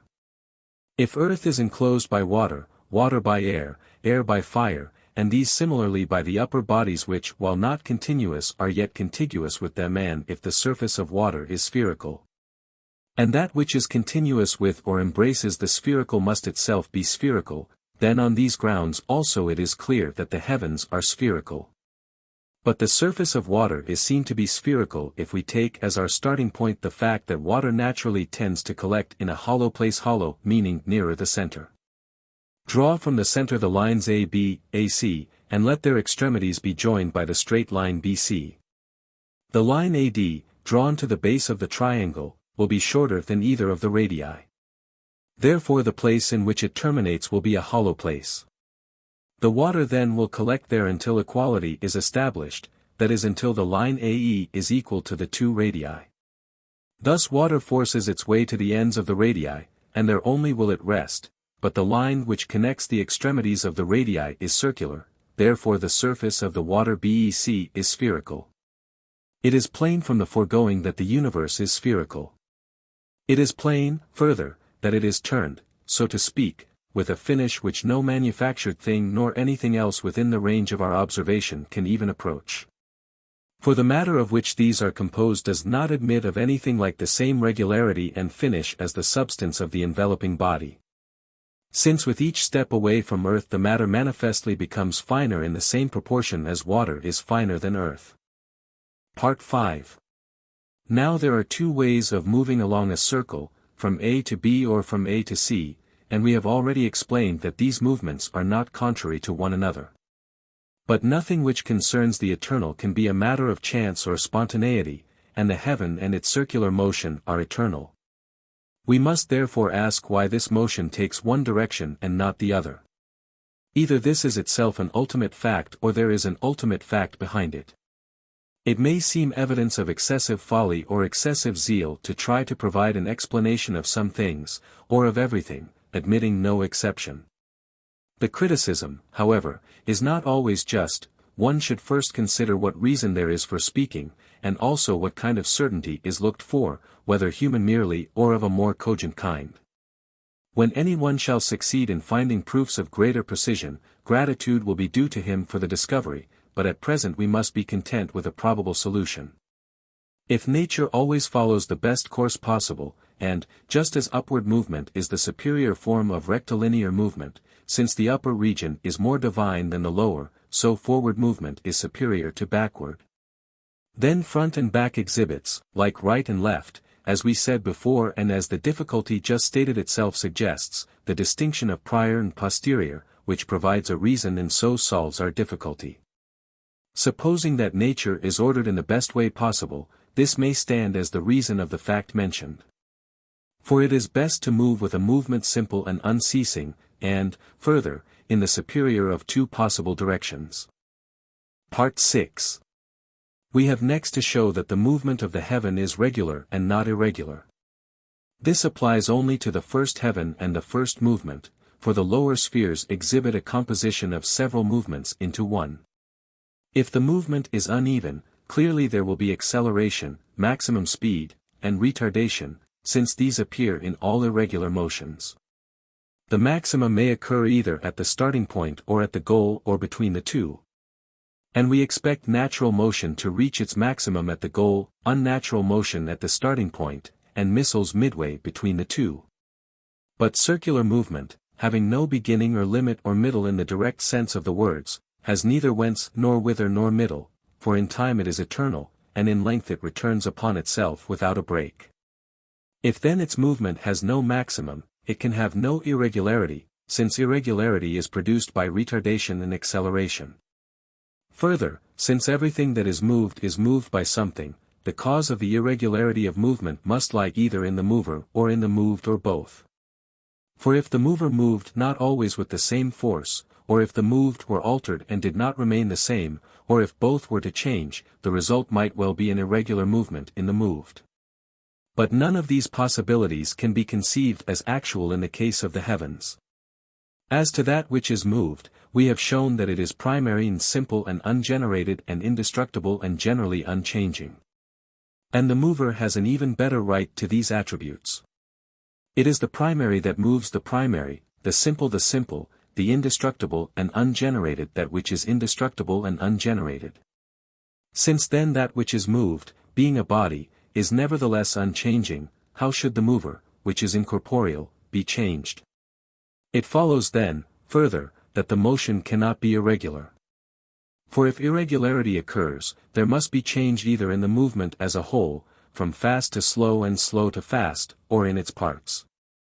That there is no irregularity in the parts is obvious, since, if there were, some divergence of the stars would have taken place before now in the infinity of time. As one moves slower and another faster, but no alteration of their intervals is ever observed. Nor again is a change in the movement as a whole admissible. Retardation is always due to incapacity, and incapacity is unnatural.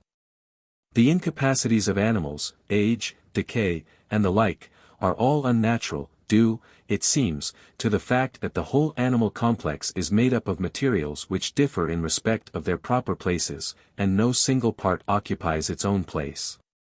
If therefore that which is primary contains nothing unnatural, being simple and unmixed and in its proper place and having no contrary, then it has no place for incapacity, nor, consequently, for retardation or, since acceleration involves retardation, for acceleration. Again, it is inconceivable that the mover should first show incapacity for an infinite time, and capacity afterwards for another infinity. For clearly nothing which, like incapacity, unnatural ever continues for an infinity of time. Nor does the unnatural endure as long as the natural, or any form of incapacity as long as the capacity. But if the movement is retarded it must necessarily be retarded for an infinite time. Equally impossible is perpetual acceleration or perpetual retardation. For such movement would be infinite and indefinite, but every movement, in our view, proceeds from one point to another and is definite in character. Again, suppose one assumes a minimum time in less than which the heaven could not complete its movement. For, as a given walk or a given exercise on the harp cannot take any and every time, but every performance has its definite minimum time which is unsurpassable, so, one might suppose, the movement of the heaven could not be completed in any and every time. But in that case perpetual acceleration is impossible, and, equally, perpetual retardation, for the argument holds of both and each, if we may take acceleration to proceed by identical or increasing additions of speed and for an infinite time. The remaining alternative is to say that the movement exhibits an alternation of slower and faster, but this is a mere fiction and quite inconceivable. Further, irregularity of this kind would be particularly unlikely to pass unobserved, since contrast makes observation easy. That there is one heaven, then, only, and that it is ungenerated and eternal, and further that its movement is regular, has now been sufficiently explained. Part 7. We have next to speak of the stars, as they are called, of their composition, shape, and movements. It would be most natural and consequent upon what has been said that each of the stars should be composed of that substance in which their path lies, since, as we said, there is an element whose natural movement is circular. In so saying we are only following the same line of thought as those who say that the stars are fiery because they believe the upper body to be fire, the presumption being that a thing is composed of the same stuff as that in which it is situated. The warmth and light which proceed from them are caused by the friction set up in the air by their motion.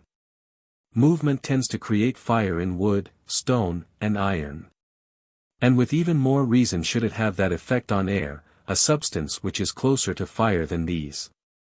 An example is that of missiles, which as they move are themselves fired so strongly that leaden balls are melted. And if they are fired the surrounding air must be similarly affected. Now while the missiles are heated by reason of their motion in air, which is turned into fire by the agitation produced by their movement, the upper bodies are carried on a moving sphere, so that, though they are not themselves fired, yet the air underneath the sphere of the revolving body is necessarily heated by its motion, and particularly in that part where the sun is attached to it. Hence warmth increases as the sun gets nearer or higher or overhead. Of the fact, then, that the stars are neither fiery nor move in fire, enough has been said. Part 8. Since changes evidently occur not only in the position of the stars but also in that of the whole heaven, there are three possibilities. Either, 1, both are at rest, or, 2, both are in motion, or, 3, the one is at rest and the other in motion. 1. That both should be at rest is impossible, for, if the earth is at rest, the hypothesis does not account for the observations. And we take it as granted that the earth is at rest. It remains either that both are moved, or that the one is moved and the other at rest. 2. On the view, first, that both are in motion, we have the absurdity that the stars and the circles move with the same speed, i.e. that the ace of every star is that of the circle in it moves. For star and circle are seen to come back to the same place at the same moment, from which it follows that the star has traversed the circle and the circle has completed its own movement, i.e. traversed its own circumference, at one and the same moment. But it is difficult to conceive that the pace of each star should be exactly proportioned to the size of its circle. That the pace of each circle should be proportionate to its size is not absurd but inevitable, but that the same should be true of the movement of the stars contained in the circles is quite incredible. For if, on the one hand, we suppose that the star which moves on the greater circle is necessarily swifter, clearly we also admit that if stars shifted their position so as to exchange circles, the slower would become swifter and the swifter slower. But this would show that their movement was not their own, but due to the circles. If, on the other hand, the arrangement was a chance combination, the coincidence in every case of a greater circle with a swifter movement of the star contained in it is too much to believe. In one or two cases it might not inconceivably fall out so, but to imagine it in every case alike is a mere fiction. Besides, chance has no place in that which is natural, and what happens everywhere and in every case is no matter of chance. 3. The same absurdity is equally plain if it is supposed that the circle stands still and that it is the stars themselves which move. For it will follow that the outer stars are the swifter, and that the pace of the stars corresponds to the size of their circles. Since, then, we cannot reasonably suppose either that both are in motion or that the star alone moves, the remaining alternative is that the circles should move, while the stars are at rest and move with the circles to which they are attached. Only on this supposition are we involved in no absurd consequence. For, in the first place, the quicker movement of the larger circle is natural when all the circles are attached to the same center. Whenever bodies are moving with their proper motion, the larger moves quicker. It is the same here with the revolving bodies, for the r intercepted by two radii will be larger in the larger circle, and hence it is not surprising that the revolution of the larger circle should take the same time as that of the smaller. And secondly, the fact that the heavens do not break in pieces follows not only from this but also from the proof already given of the continuity of the whole. Again, since the stars are spherical, as our opponents assert and we may consistently admit, inasmuch as we construct them out of the spherical body, and since the spherical body has two movements proper to itself, namely rolling and spinning, it follows that if the stars have a movement of their own, it will be one of these. But neither is observed. 1. Suppose them to spin. They would then stay where they were, and not change their place, as, by observation and general consent, they do. Further, one would expect them all to exhibit the same movement, but the only star which appears to possess this movement is the sun, at sunrise or sunset. And this appearance is due not to the sun itself but to the distance from which we observe it. The visual ray being excessively prolonged becomes weak and wavering. The same reason probably accounts for the apparent twinkling of the fixed stars and the absence of twinkling in the planets. The planets are near, so that the visual ray reaches them in its full vigor, but when it comes to the fixed stars it is quivering because of the distance and its excessive extension. And its tremor produces an appearance of movement in the star, for it makes no difference whether movement is set up in the ray or in the object of vision. 2. On the other hand, it is also clear that the stars do not roll. For rolling involves rotation, but the face, as it is called, of the moon is always seen. Therefore, since any movement of their own which the stars possessed would presumably be one proper to themselves, and no such movement is observed in them, clearly they have no movement of their own. There is, further, the absurdity that nature has bestowed upon them no organ appropriate to such movement. For nature leaves nothing to chance, and would not, while caring for animals, overlook things so precious. Indeed, nature seems deliberately to have stripped them of everything which makes self-originated progression possible, and to have removed them as far as possible from things which have organs of movement. This is just why it seems proper that the whole heaven and every star should be spherical. For while of all shapes the sphere is the most convenient for movement in one place, making possible, as it does, the swiftest and most self-contained motion, for forward movement it is the most unsuitable. Least of all resembling shapes which are self-moved, in that it has no dependent or projecting part, as a rectilinear figure has, and is in fact as far as possible removed in shape from ambulatory bodies. Since, therefore, the heavens have to move in one lace, and the stars are not required to move themselves forward, it is natural that both should be spherical, a shape which best suits the movement of the one and the immobility of the other. Part 9. From all this it is clear that the theory that the movement of the stars produces a harmony, i.e. that the sounds they make are concordant, in spite of the grace and originality with which it has been stated, is nevertheless untrue. Some thinkers suppose that the motion of bodies of that size must produce a noise, since on our earth the motion of bodies far inferior in size and in speed of movement has that effect. Also, when the sun and the moon, they say, and all the stars, so great in number and in size, are moving with so rapid a motion, how should they not produce a sound immensely great? Starting from this argument and from the observation that their speeds, as measured by their distances, are in the same ratios as musical concordances, they assert that the sound given forth by the circular movement of the stars is a harmony. Since, however, it appears unaccountable that we should not hear this music, they explain this by saying that the sound is in our ears from the very moment of birth and is thus indistinguishable from its contrary silence. Since sound and silence are discriminated by mutual contrast. What happens to men, then, is just what happens to coppersmiths, who are so accustomed to the noise of the smithy that it makes no difference to them. But, as we said before, melodious and poetical as the theory is, it cannot be a true account of the facts.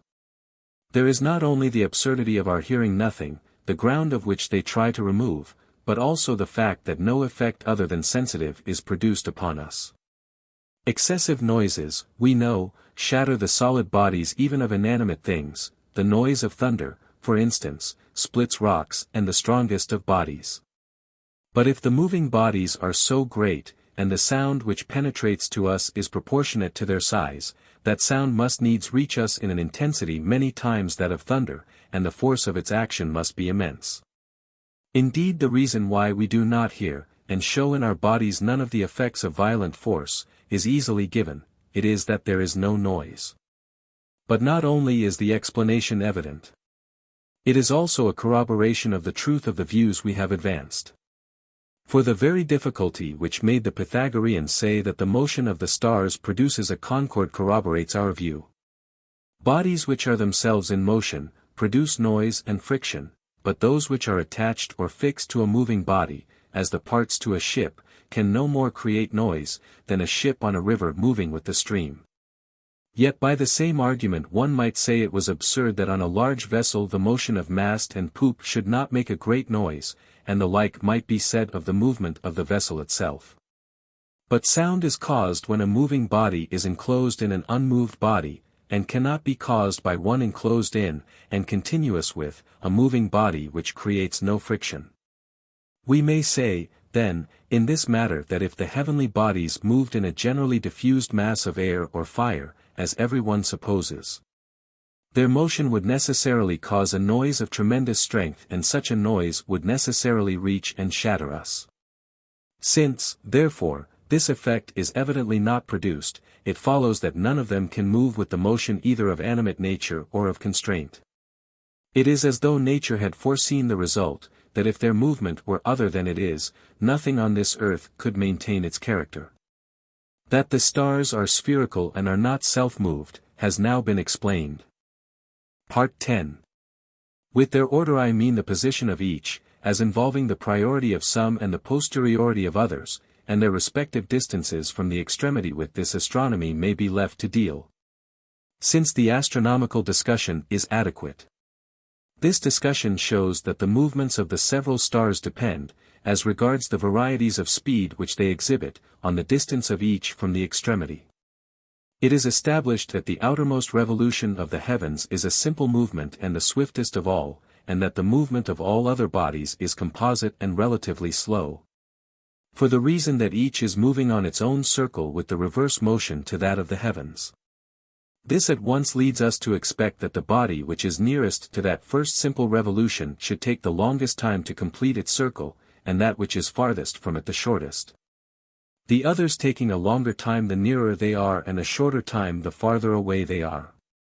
For it is the nearest body which is most strongly influenced, and the most remote, by reason of its distance, which is least affected, the influence on the intermediate bodies varying, as the mathematicians show, with their distance.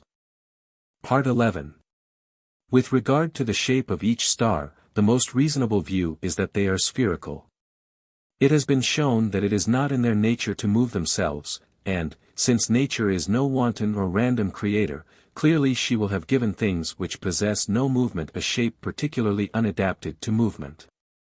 Such a shape is the sphere, since it possesses no instrument of movement. Clearly then their mass will have the form of a sphere. Again, what holds of one holds of all, and the evidence of our eyes shows us that the moon is spherical. For how else should the moon as it waxes and wanes show for the most part a crescent-shaped or gibbous figure, and only at one moment a half-moon? And astronomical arguments give further confirmation. For no other hypothesis accounts for the crescent shape of the sun's eclipses. One, then, of the heavenly bodies being spherical, clearly the rest will be spherical also. Part 12. There are two difficulties, which may very reasonably here be raised, of which we must now attempt to state the probable solution, for we regard the zeal of one whose thirst after philosophy leads him to accept even slight indications where it is very difficult to see one's way, as a proof rather of modesty than of overconfidence. Of many such problems one of the strangest is the problem why we find the greatest number of movements in the intermediate bodies, and not, rather, In each successive body a variety of movement proportionate to its distance from the primary motion. For we should expect, since the primary body shows one motion only, that the body which is nearest to it should move with the fewest movements, say 2, and the one next after that with 3, or some similar arrangement. But the opposite is the case.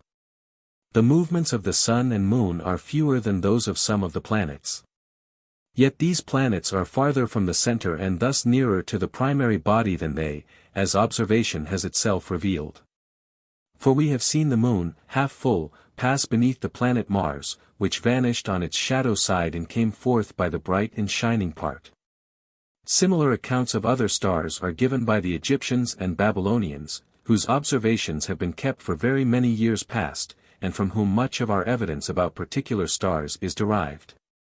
A second difficulty which may with equal justice be raised is this. Why is it that the primary motion includes such a multitude of stars that their whole array seems to defy counting, while of the other stars each one is separated off, and in no case do we find two or more attached to the same motion? On these questions, I say, it is well that we should seek to increase our understanding, though we have but little to go upon, and are placed at so great a distance from the facts in question. Nevertheless there are certain principles on which if we base our consideration we shall not find this difficulty by any means insoluble. We may object that we have been thinking of the stars as mere bodies, and as units with a serial order indeed but entirely inanimate, but should rather conceive them as enjoying life and action. On this view the facts cease to appear surprising. For it is natural that the best conditioned of all things should have its good without action, that which is nearest to it should achieve it by little and simple action, and that which is farther removed by a complexity of actions.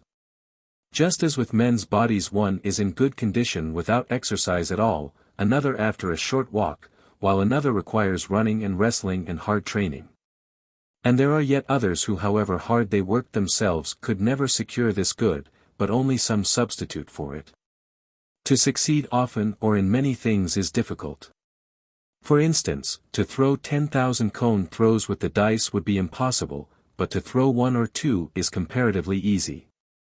In action, again, when A has to be done to get B, B to get C, and C to get D, one step or two present little difficulty, but as the series extends the difficulty grows.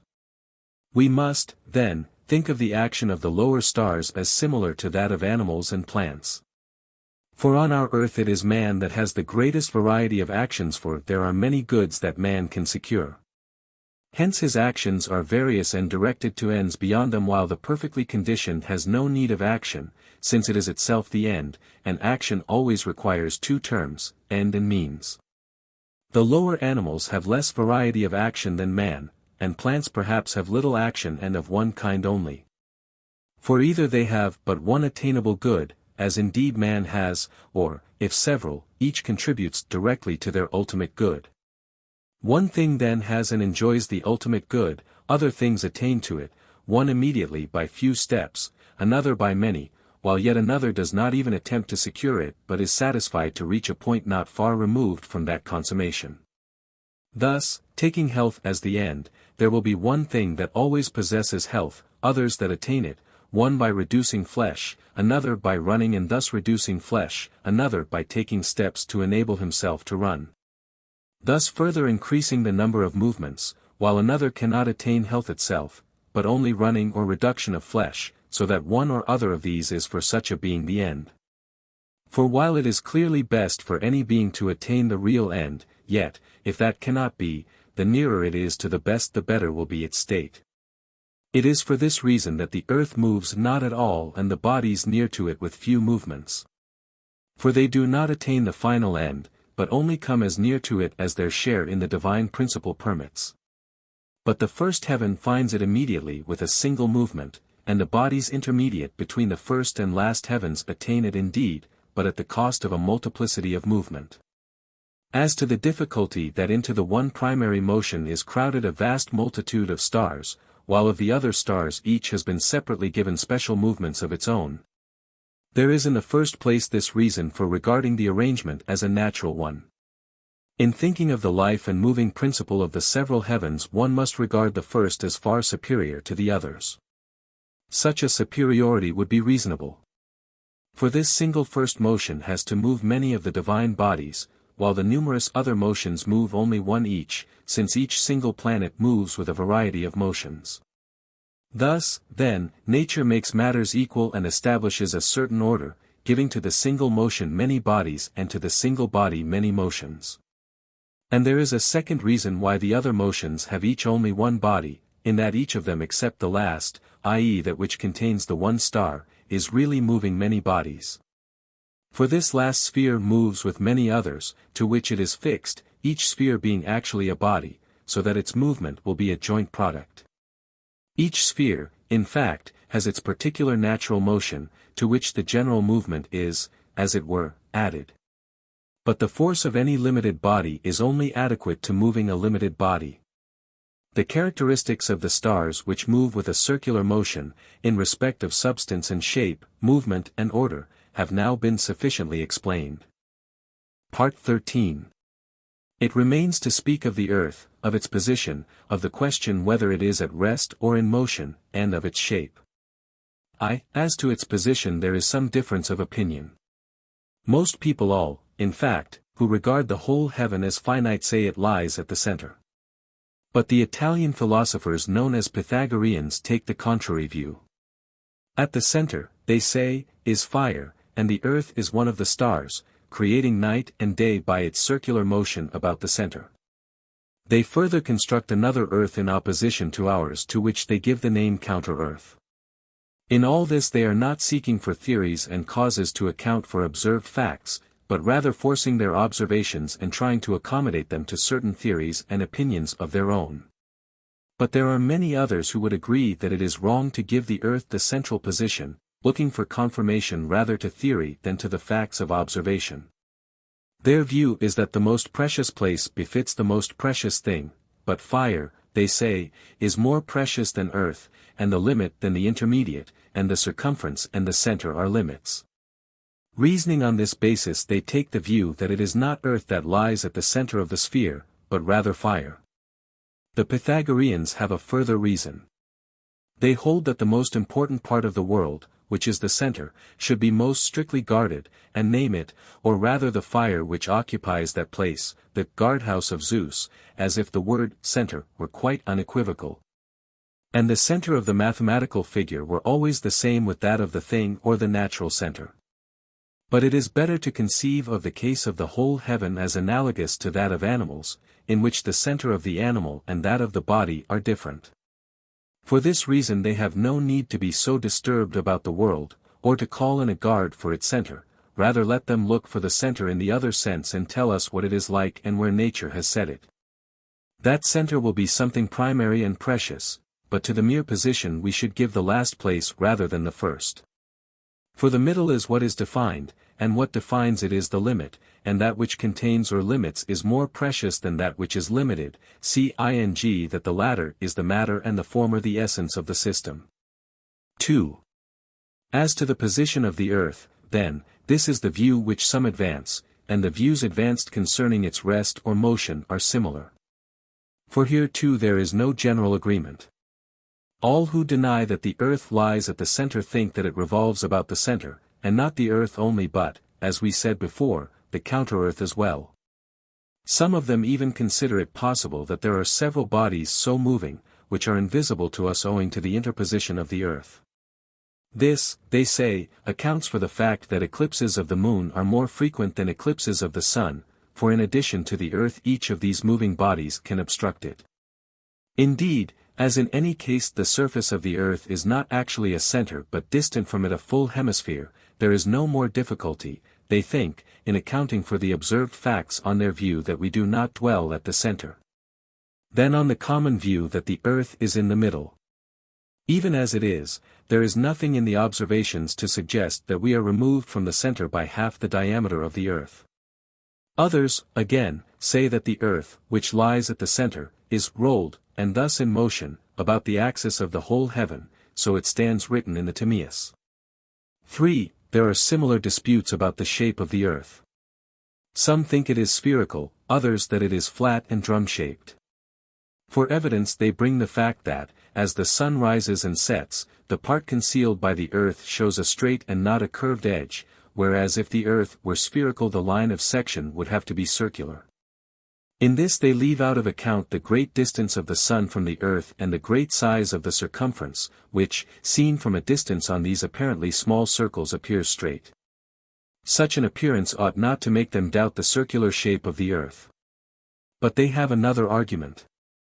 They say that because it is at rest, the earth must necessarily have this shape.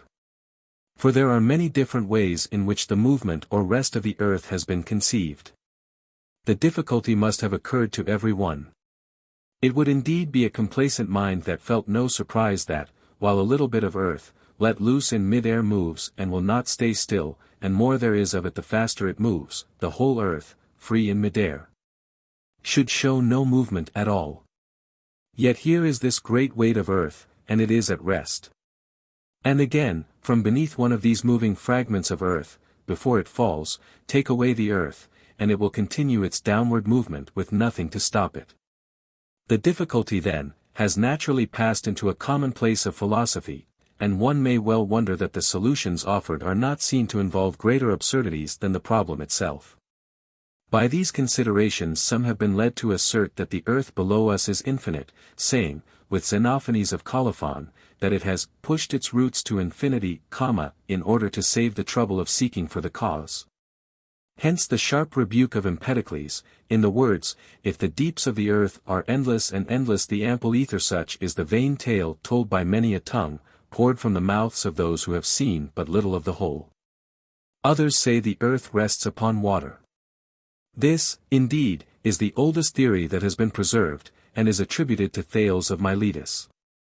It was supposed to stay still because it floated like wood and other similar substances, which are so constituted as to rest upon but not upon air. As if the same account had not to be given of the water which carries the earth as of the earth itself. It is not the nature of water, any more than of earth, to stay in mid-air, it must have something to rest upon. Again, as air is lighter than water, so is water than earth, how then can they think that the naturally lighter substance lies below the heavier? Again, if the earth as a whole is capable of floating upon water, that must obviously be the case with any part of it. But observation shows that this is not the case. Any piece of earth goes to the bottom, the quicker the larger it is. These thinkers seem to push their inquiries some way into the problem, but not so far as they might. It is what we are all inclined to do, to direct our inquiry not by the matter itself, but by the views of our opponents, and even when interrogating oneself one pushes the inquiry only to the point at which one can no longer offer any opposition. Hence a good inquirer will be one who is ready in bringing forward the objections proper to the genus, and that he will be when he has gained an understanding of all the differences. Anaximenes and Anaxagoras and Democritus give the flatness of the earth as the cause of its staying still. Thus, they say, it does not cut, but covers like a lid, the air beneath it. This seems to be the way of flat-shaped bodies, for even the wind can scarcely move them because of their power of resistance. The same immobility, they say, is produced by the flatness of the surface which the earth presents to the air which underlies it. While the air, not having room enough to change its place because it is underneath the earth, stays there in a mass, like the water in the case of the water clock. And they adduce an amount of evidence to prove that air, when cut off and at rest, can bear a considerable weight. Now, first, if the shape of the earth is not flat, its flatness cannot be the cause of its immobility. But in their own account it is rather the size of the earth than its flatness that causes it to remain at rest. For the reason why the air is so closely confined that it cannot find a passage, and therefore stays where it is its great amount, and this amount great because the body which isolates it, the earth, is very large. This result, then, will follow, even if the earth is spherical, so long as it retains its size. So far as their arguments go, the earth will still be at rest. In general, our quarrel with those who speak of movement in this way cannot be confined to the parts, it concerns the whole universe. One must decide at the outset whether bodies have a natural movement or not, whether there is no natural but only constrained movement. Seeing, however, that we have already decided this matter to the best of our ability, we are entitled to treat our results as representing fact. Bodies, we say, which have no natural movement, have no constrained movement. And where there is no natural and no constrained movement there will be no movement at all. This is a conclusion, the necessity of which we have already decided, and we have seen further that rest also will be inconceivable, since rest, like movement, is either natural or constrained. But if there is any natural movement, constraint will not be the sole principle of motion or of rest. If, then, it is by constraint that the earth now keeps its place, the so-called whirling movement by which its parts came together at the center was also constrained. The form of causation suppose they all borrow from observations of liquids and of air, in which the larger and heavier bodies always move to the center of the whirl. This is thought by all those who try to generate the heavens to explain why the earth came together at the center. They then seek a reason for its staying there. And some say, in the manner explained, that the reason is its size and flatness, others, with Empedocles, that the motion of the heavens, moving about it at a higher speed, prevents movement of the earth, as the water in a cup. When the cup is given a circular motion, though it is often underneath the bronze, is for this same reason prevented from moving with the downward movement which is natural to it. But suppose both the whirl and its flatness, the air beneath being withdrawn, cease to prevent the earth's motion, where will the earth move to then? Its movement to the center was constrained, and its rest at the center is due to constraint. But there must be some motion which is natural to it. Will this be upward motion or downward or what? It must have some motion.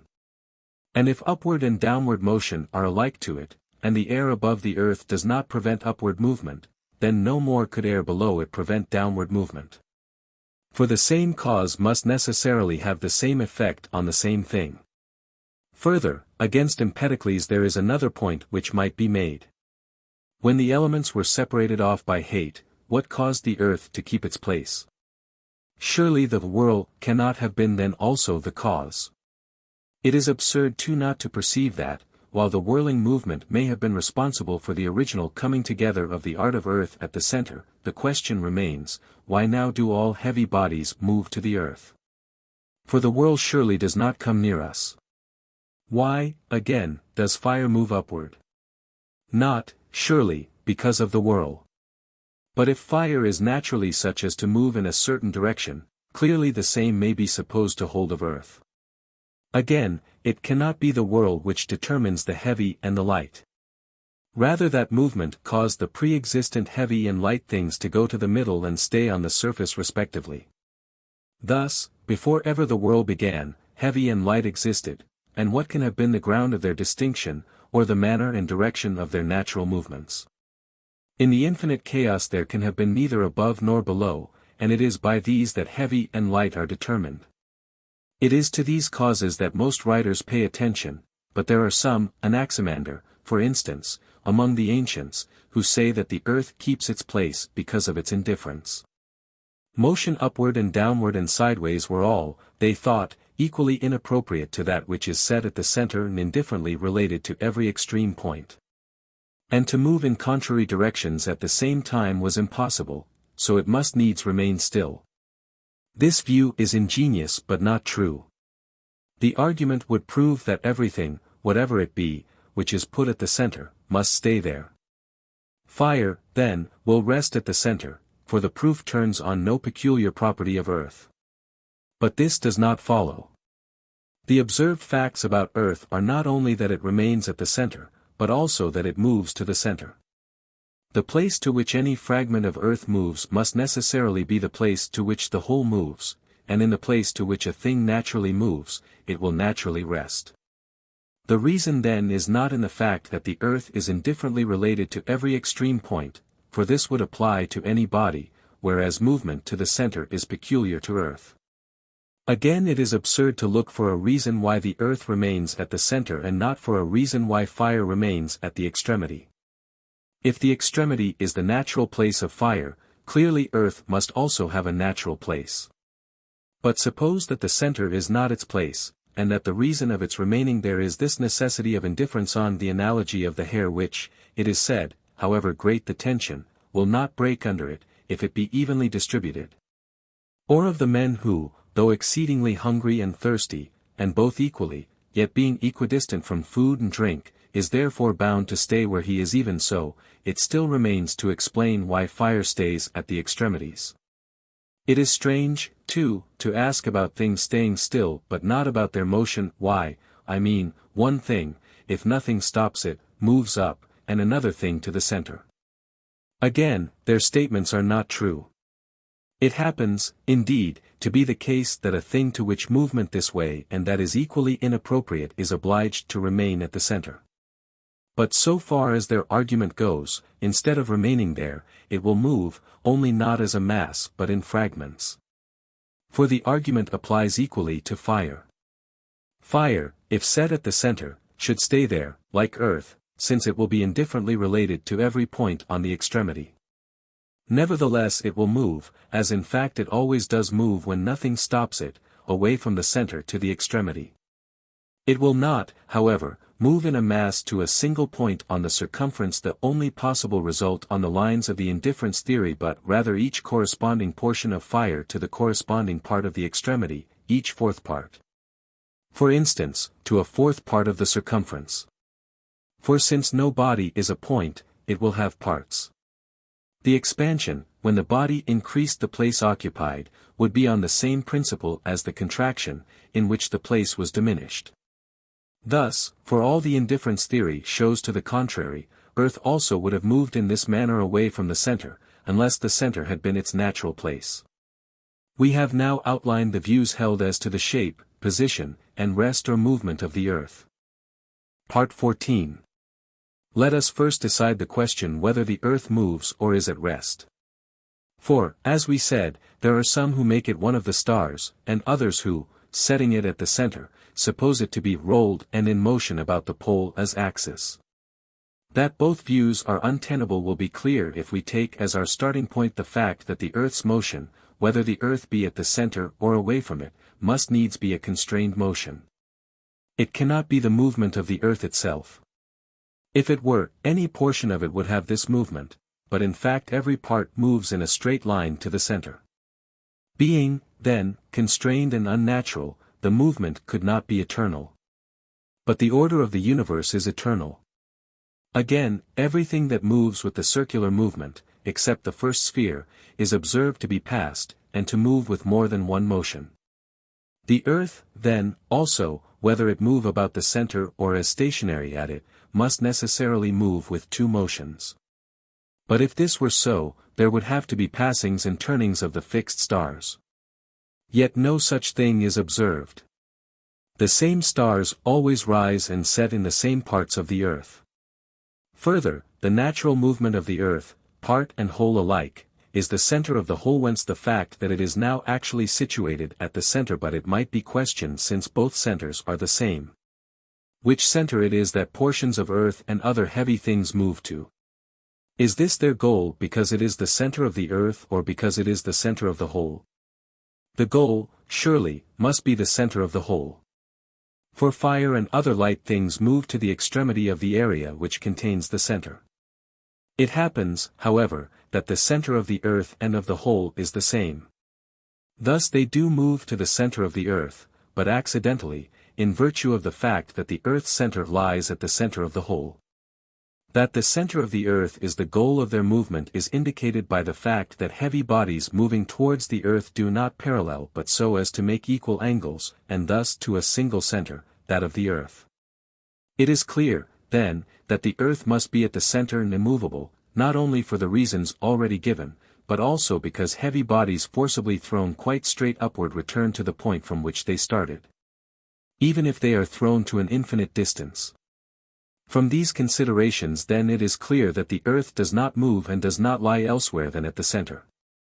From what we have said, the explanation of the Earth's immobility is also apparent.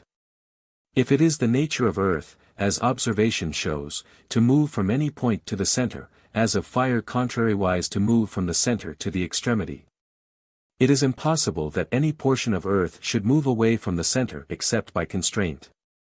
For a single thing has a single movement, and a simple thing is simple. Contrary movements cannot belong to the same thing, and movement away from the center is the contrary of movement to it. If then no portion of earth can move away from the center, obviously still less can the earth as a whole so move. For it is the nature of the whole to move to the point to which the part naturally moves. Since, then, it would require a force greater than itself to move it, it must needs stay at the center.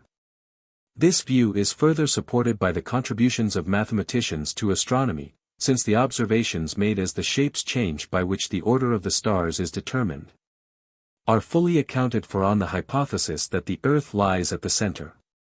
Of the position of the earth and of the manner of its rest or movement, our discussion may here end. Its shape must necessarily be spherical. For every portion of earth has weight until it reaches the center, and the jostling of parts greater and smaller would bring about not a waved surface, but rather compression and convergence of part and part until the center is reached. The process should be conceived by supposing the earth to come into being in the way that some of the natural philosophers describe. Only they attribute the downward movement to constraint, and it is better to keep to the truth and say that the reason of this motion is that a thing which possesses weight is naturally endowed with a centripetal movement. When the mixture, then, was merely potential, the things that were separated off moved similarly from every side towards the center. Whether the parts which came together at the center were distributed at the extremities evenly, or in some other way, makes no difference. If, on the one hand, there were a similar movement from each quarter of the extremity to the single center, it is obvious that the resulting mass would be similar on every side. For if an equal amount is added on every side, the extremity of the mass will be everywhere equidistant from its center, i.e. the figure will be spherical. But neither will it in any way affect the argument if there is not a similar accession of concurrent fragments from every side. For the greater quantity, finding a lesser in front of it, must necessarily drive it on, both having an impulse whose goal is the center, and the greater weight driving the lesser forward till this goal is reached. In this we have also the solution of a possible difficulty. The earth, it might be argued, is at the center and spherical in shape. If, then, a weight many times that of the earth were added to one hemisphere, the center of the earth and of the whole will no longer be coincident. So that either the earth will not stay still at the center, or if it does, it will be at rest without having its center at the place to which it is still its nature to move. Such is the difficulty. A short consideration will give us an easy answer, if we first give precision to our postulate that any body endowed with weight, of whatever size, moves towards the center. Clearly it will not stop when its edge touches the center. The greater quantity must prevail until the body's center occupies the center. For that is the goal of its impulse. Now it makes no difference whether we apply this to a clod or common fragment of earth or to the earth as a whole. The fact indicated does not depend upon degrees of size but applies universally to everything that has the centripetal impulse. Therefore earth in motion, whether in a mass or in fragments, necessarily continues to move until it occupies the center equally every way, the less being forced to equalize itself by the greater owing to the forward drive of the impulse.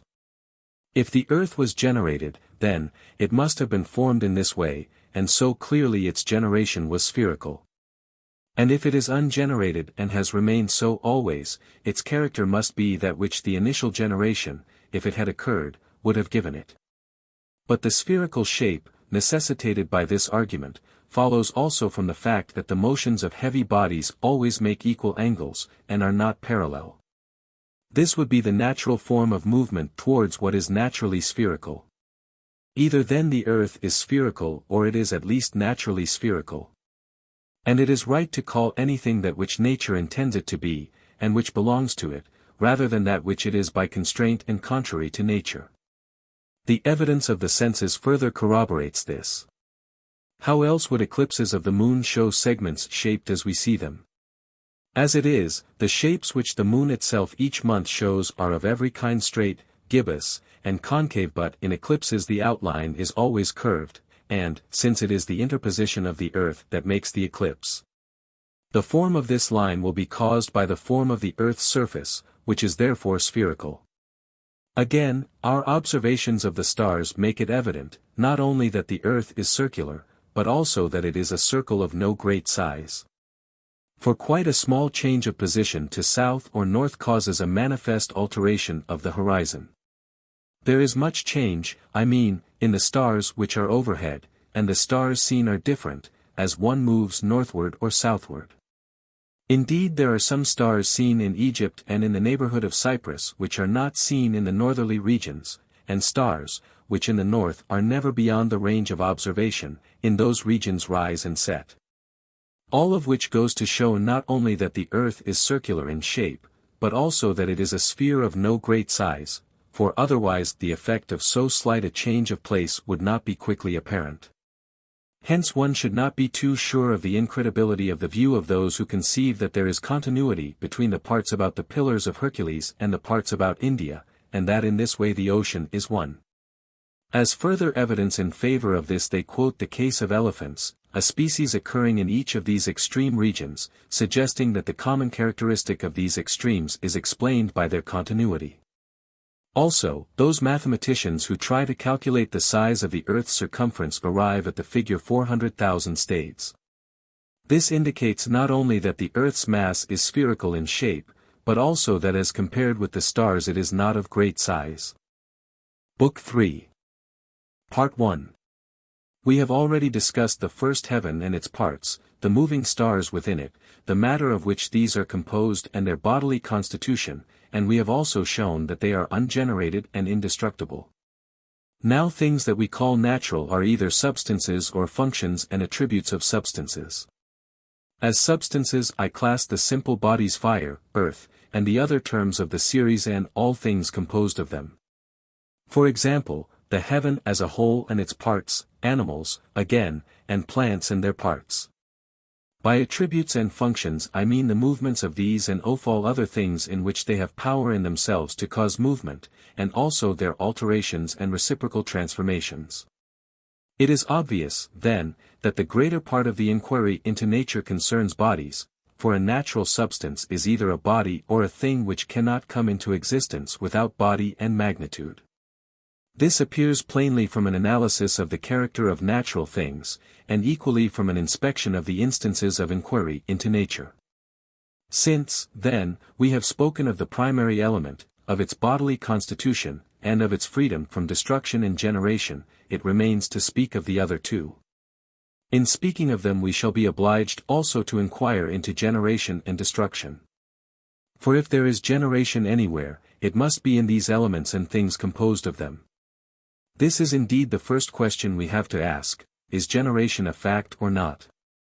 Earlier speculation was at variance both with itself and with the views here put forward as to the true answer to this question. Some removed generation and destruction from the world altogether. Nothing that is, they said, is generated or destroyed, and our conviction to the contrary is an illusion. So maintained the school of Melissus and Parmenides.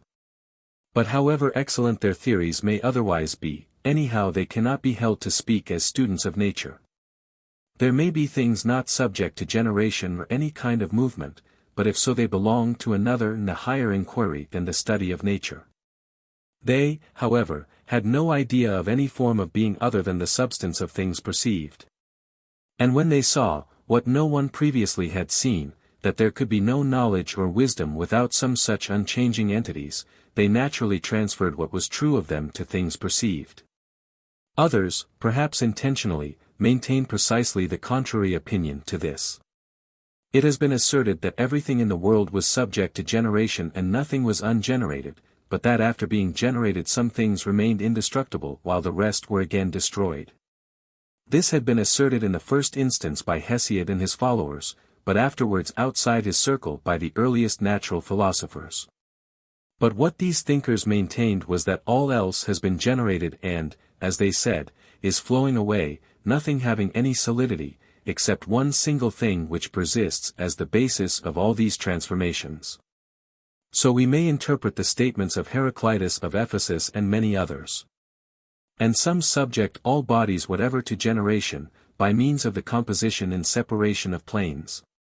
Discussion of the other views may be postponed. But this last theory which composes every body of planes is, as the most superficial observation shows, in many respects in plain contradiction with mathematics. It is, however, wrong to remove the foundations of a science unless you can replace them with others more convincing. And, secondly, the same theory which composes solids of planes clearly composes planes of lines and lines of points, so that a part of a line need not be a line. This matter has been already considered in our discussion of movement, where we have shown that an indivisible length is impossible. But with respect to natural bodies there are impossibilities involved in the view which asserts indivisible lines, which we may briefly consider at this point. For the impossible consequences which result from this view in the mathematical sphere will reproduce themselves when it is applied to physical bodies, but there will be difficulties in physics which are not present in mathematics. For mathematics deals with an abstract and physics with a more concrete object. There are many attributes necessarily present in physical bodies which are necessarily excluded by indivisibility, all attributes, in fact, which are divisible. There can be nothing divisible in an indivisible thing, but the attributes of bodies are all divisible in one of two ways. They are divisible into kinds, as color is divided into white and black, and they are divisible per accidens when that which has them is divisible. In this latter sense attributes which are simple are nevertheless divisible. Attributes of this kind will serve, therefore, to illustrate the impossibility of the view. It is impossible, if two parts of a thing have no weight, that the two together should have weight. But either all perceptible bodies or some, such as earth and water, have weight, as these thinkers would themselves admit. Now if the point has no weight, clearly the lines have not either, and, if they have not, neither have the planes. Therefore no body has weight. It is, further, manifest that their point cannot have weight. For while a heavy thing may always be heavier than something and a light thing lighter than something, a thing which is heavier or lighter than something need not be itself heavy or light, just as a large thing is larger than others. But what is larger is not always large. A thing which, judged absolutely, is small may none the less be larger than other things. Whatever, then, is heavy and also heavier than something else, must exceed this by something which is heavy. A heavy thing therefore is always divisible. But it is common ground that a point is indivisible. Again, suppose that what is heavy or weight is a dense body, and what is light rare. Dense differs from rare in containing more matter in the same cubic area. A point, then, if it may be heavy or light, may be dense or rare. But the dense is divisible while a point is indivisible. And if what is heavy must be either hard or soft, an impossible consequence is easy to draw. For a thing is soft if its surface can be pressed in, hard if it cannot, and if it can be pressed in it is divisible. Moreover, no weight can consist of parts not possessing weight.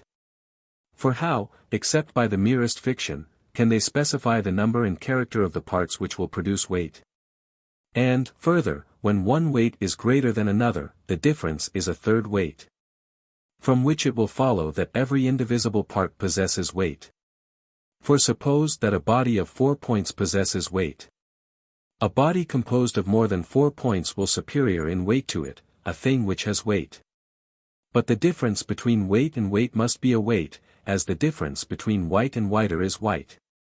Here the difference which makes the superior weight heavier is the single point which remains when the common number, 4, is subtracted.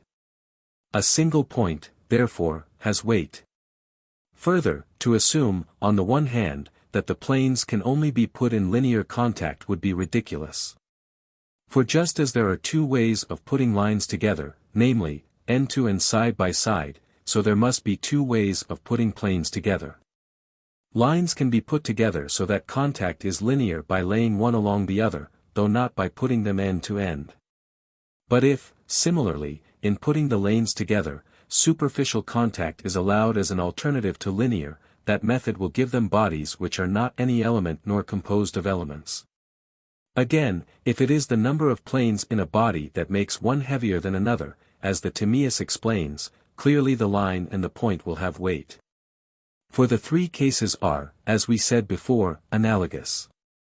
But if the reason of differences of weight is not this, but rather the heaviness of earth and the lightness of fire, then some of the planes will be light and others heavy, which involves a similar distinction in the lines and the points. The earth plane, I mean, will be heavier than the fire plane.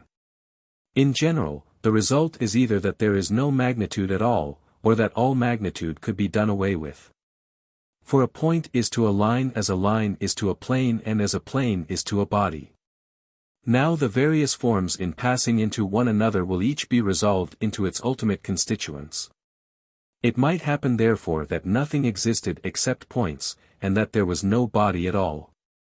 A further consideration is that if time is similarly constituted, there would be, or might be, a time at which it was done away with. For the indivisible now is like a point in a line. The same consequences follow from composing the heaven of numbers, as some of the Pythagoreans do who make all nature out of numbers. For natural bodies are manifestly endowed with weight and lightness, but an assemblage of units can neither be composed to form a body nor possess weight. Part 2. The necessity that each of the simple bodies should have a natural movement may be shown as follows. They manifestly move, and if they have no proper movement they must move by constraint, and the constrained is the same as the unnatural. Now an unnatural movement presupposes a natural movement which it contravenes, and which, however many the unnatural movements, is always one. For naturally a thing moves in one way, while its unnatural movements are manifold. The same may be shown, from the fact of rest. Rest, also, must either be constrained or natural, constrained in a place to which movement was constrained, natural in a place movement to which was natural. Now manifestly there is a body which is at rest at the center.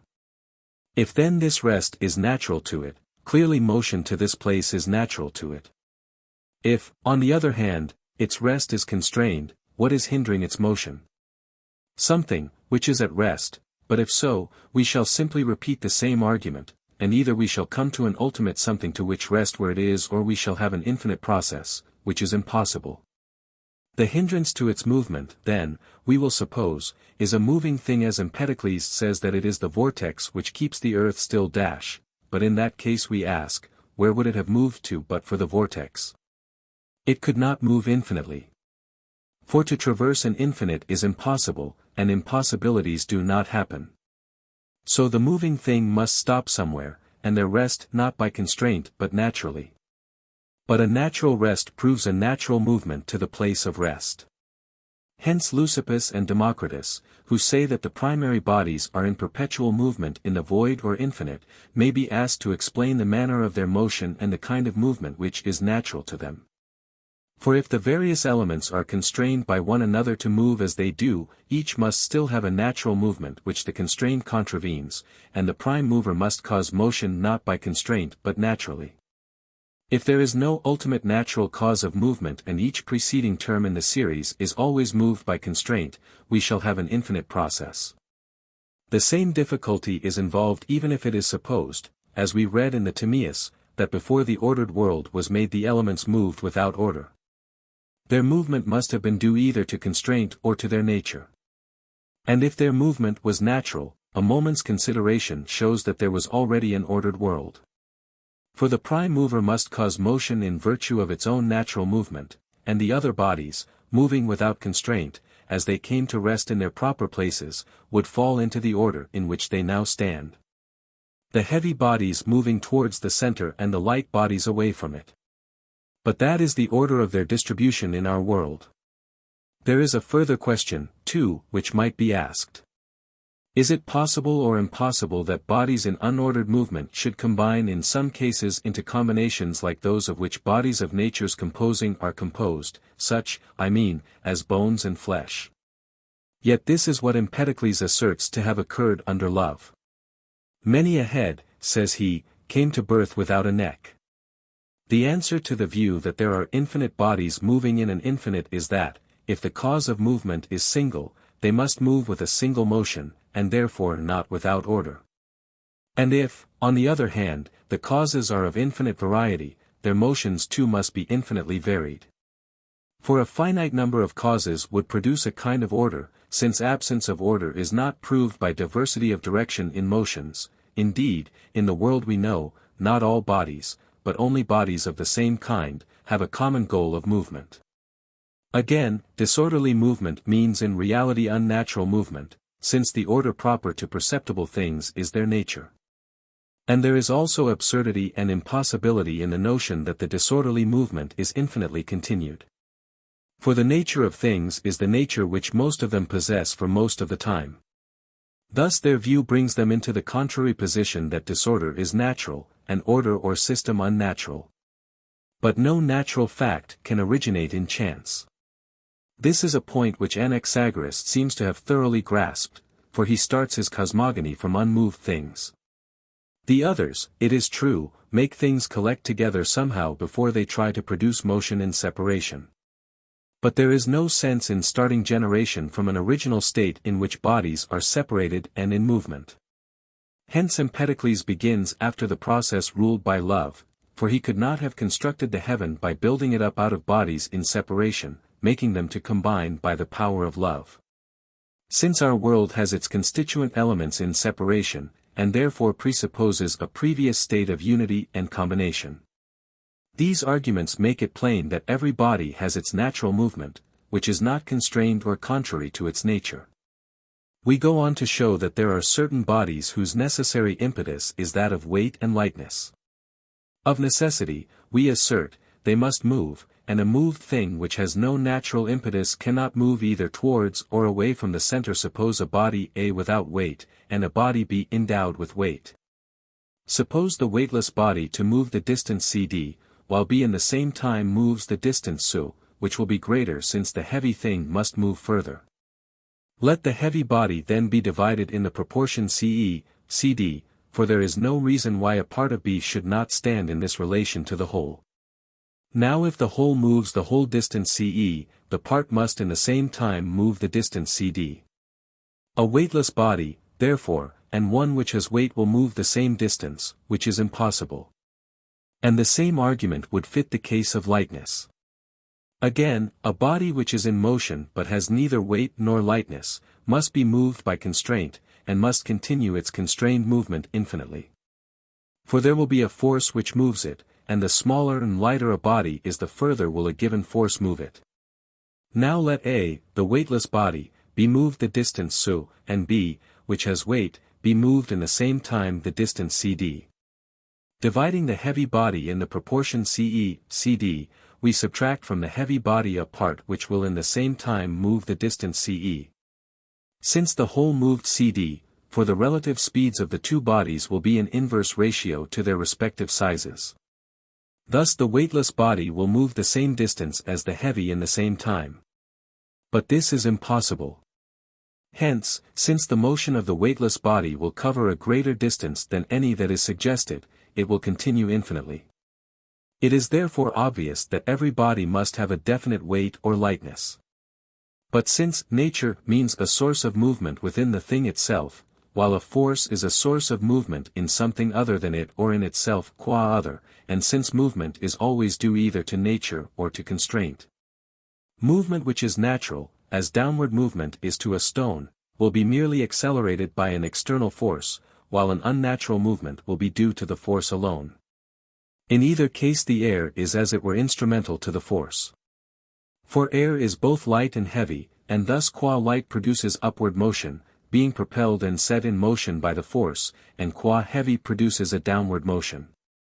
In either case the force transmits the movement to the body by first, as it were, impregnating the air. That is why a body moved by constraint continues to move when that which gave the impulse ceases to accompany it.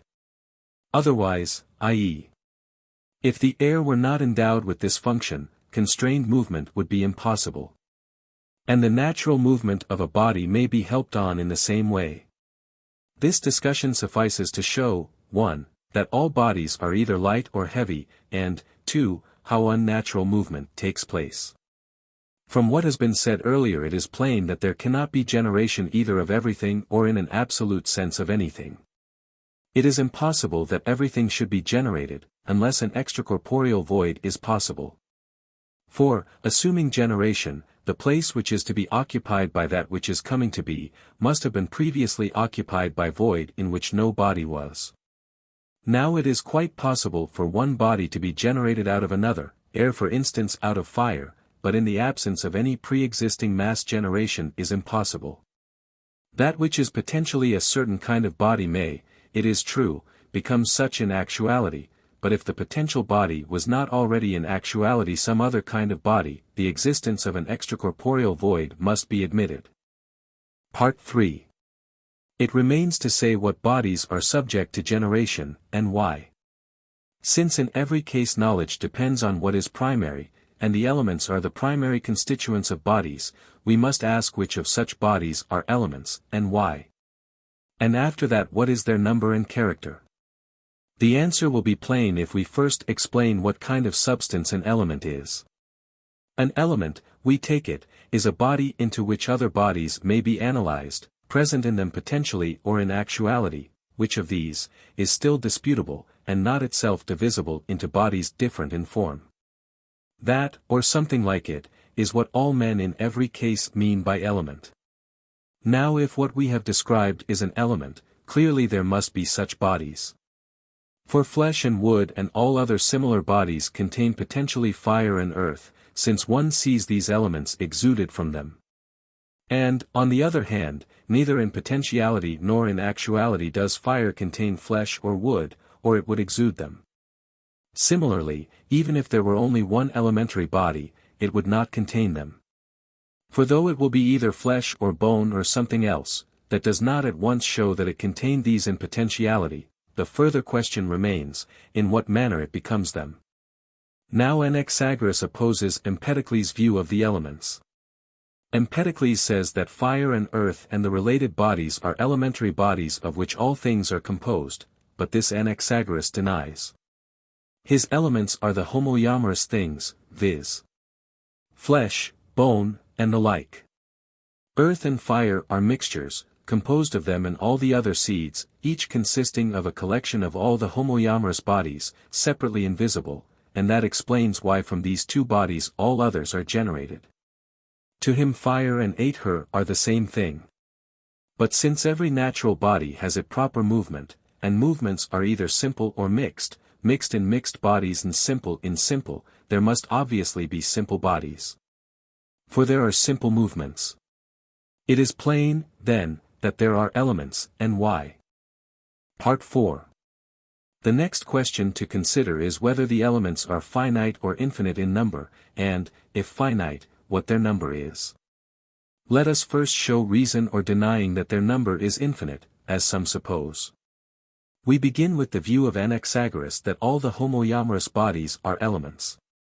Anyone who adopts this view misapprehends the meaning of element. Observation shows that even mixed bodies are often divisible into homoiomorous parts. Examples are flesh, bone, wood, and stone. Since then the composite cannot be an element, not every homoiomorous body can be an element, only, as we said before, that which is not divisible into bodies different in form. But even taking element as they do, they need not assert an infinity of elements, since the hypothesis of a finite number will give identical results. Indeed even 2 or 3 such bodies serve the purpose as well, as Empedocles' attempt shows. Again, even on their view it turns out that all things are not composed of homoiomorous bodies. They do not pretend that a face is composed of faces, or that any other natural conformation is composed of parts like itself. Obviously then it would be better to assume a finite number of principles. They should, in fact, be as few as possible, consistently with proving what has to be proved. This is the common demand of mathematicians, who always assume as principles things finite either in kind or in number. Again, if body is distinguished from body by the appropriate qualitative difference, and there is a limit to the number of differences, for the difference lies in qualities apprehended by sense, which are in fact finite in number. Though this requires proof, then manifestly there is necessarily a limit to the number of elements.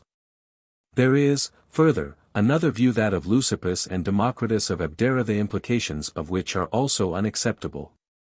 The primary masses, according to them, are infinite in number and indivisible in mass, one cannot turn into many nor many into one, and all things are generated by their combination and involution. Now this view in a sense makes things out to be numbers or composed of numbers. The exposition is not clear, but this is its real meaning. And further, they say that since the atomic bodies differ in shape, and there is an infinity of shapes, there is an infinity of simple bodies. But they have never explained in detail the shapes of the various elements, except so far to allot the sphere to fire, air, water, and the rest they distinguished by the relative size of the atom, assuming that the atomic substance was a sort of master seed for each and every element. Now, in the first place, they make the mistake already noticed. The principles which they assume are not limited in number, though such limitation would necessitate no other alteration in their theory. Further, if the differences of bodies are not infinite, plainly the elements will not be an infinity. Besides, a view which asserts atomic bodies must needs come into conflict with the mathematical sciences, in addition to invalidating many common opinions and apparent data of sense perception. But of these things we have already spoken in our discussion of time and movement. They are also bound to contradict themselves. For if the elements are atomic, air, earth, and water cannot be differentiated by the relative sizes of their atoms, since then they could not be generated out of one another. The extrusion of the largest atoms is a process that will in time exhaust the supply, and it is by such a process that they account for the generation of water, air, and earth from one another. Again, even on their own presuppositions it does not seem as if the clements would be infinite in number. The atoms differ in figure, and all figures are composed of pyramids, rectilinear the case of rectilinear figures, while the sphere has 8 pyramidal parts. The figures must have their principles, and, whether these are 1 or 2 or more, the simple bodies must be the same in number as they. Again, if every element has its proper movement, and a simple body has a simple movement, and the number of simple movements is not infinite, because the simple motions are only 2 and the number of places is not infinite. On these grounds also we should have to deny that the number of elements is infinite. Part 5. Since the number of the elements must be limited, it remains to inquire whether there is more than one element. Some assume one only, which is according to some water, to others air, to others fire, to others again something finer than water and denser than air, an infinite body, so they say, bracing all the heavens. Now those who decide for a single element, which is either water or air or a body finer than water and denser than air, and proceed to generate other things out of it by use of the attributes density and rarity, all alike fail to observe the fact that they are depriving the element of its priority. Generation out of the elements is, as they say, synthesis, and generation into the elements is analysis, so that the body with the finer parts must have priority in the order of nature. But they say that fire is of all bodies the finest. Hence fire will be first in the natural order. And whether the finest body is fire or not makes no difference, anyhow it must be one of the other bodies that is primary and not that which is intermediate. Again, density and rarity, as instruments of generation, are equivalent to fineness and coarseness, since the fine is rare, and coarse in their use means dense. But fineness and coarseness, again, are equivalent to greatness and smallness, since a thing with small parts is fine and a thing with large parts coarse. For that which spreads itself out widely is fine, and a thing composed of small parts is so spread out. In the end, then, they distinguish the various other substances from the element by the greatness and smallness of their parts. This method of distinction makes all judgment relative. There will be no absolute distinction between fire, water, and air, but one and the same body will be relatively to this fire, relatively to something else air. The same difficulty is involved equally in the view elements and distinguishes them by their greatness and smallness. The principle of distinction between bodies being quantity, the various sizes will be in a definite ratio, and whatever bodies are in this ratio to one another must be air, fire, earth, and water respectively. For the ratios of smaller bodies may be repeated among greater bodies. Those who start from fire as the single element, while avoiding this difficulty, involve themselves in many others. Some of them give fire a particular shape, like those who make it a pyramid, and this on one of two grounds. The reason given may be more crudely that the pyramid is the most piercing of figures as fire is of bodies, or more ingeniously the position may be supported by the following argument. As all bodies are composed of that which has the finest parts, so all solid figures are composed of pyramids, but the finest body is fire, while among figures the pyramid is primary and has the smallest parts. And the primary body must have the primary figure, therefore fire will be a pyramid. Others, again, express no opinion on the subject of its figure, but simply regard it as the of the finest parts, which in combination will form other bodies, as the fusing of gold dust produces solid gold. Both of these views involve the same difficulties. For, 1, if, on the one hand, they make the primary body an atom, the view will be open to the objections already advanced against the atomic theory. And further, the theory is inconsistent with a regard for the facts of nature.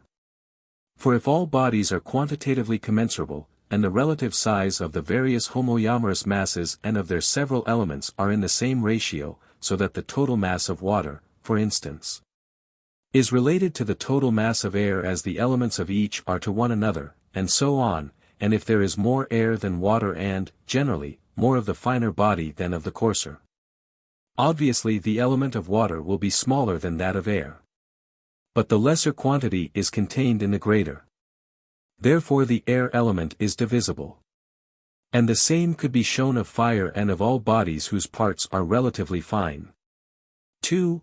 If, on the other hand, the primary body is divisible, then, a. those who give fire a special shape will have to say that a part of fire is not fire, because a pyramid is not composed of pyramids. And also that not every body is either an element or composed of elements, since a part of fire will be neither fire nor any other element. And, b. those whose ground of distinction is size will have to recognize an element prior to the element, a regress which continues infinitely, since every body is divisible and that which has the smallest parts is the element. Further, they too will have to say that the same body is relatively to this fire and relatively to that air, to others again water and earth. The common error of all views which assume a single element is that they allow only one natural movement, which is the same for every body. For it is a matter of observation that a natural body possesses a principle of movement.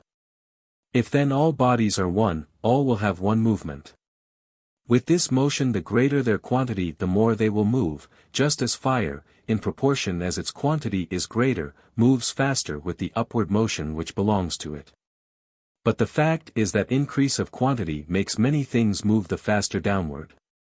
For these reasons, then, as well as from the distinction already established of a plurality of natural movements, it is impossible that there should be only one element.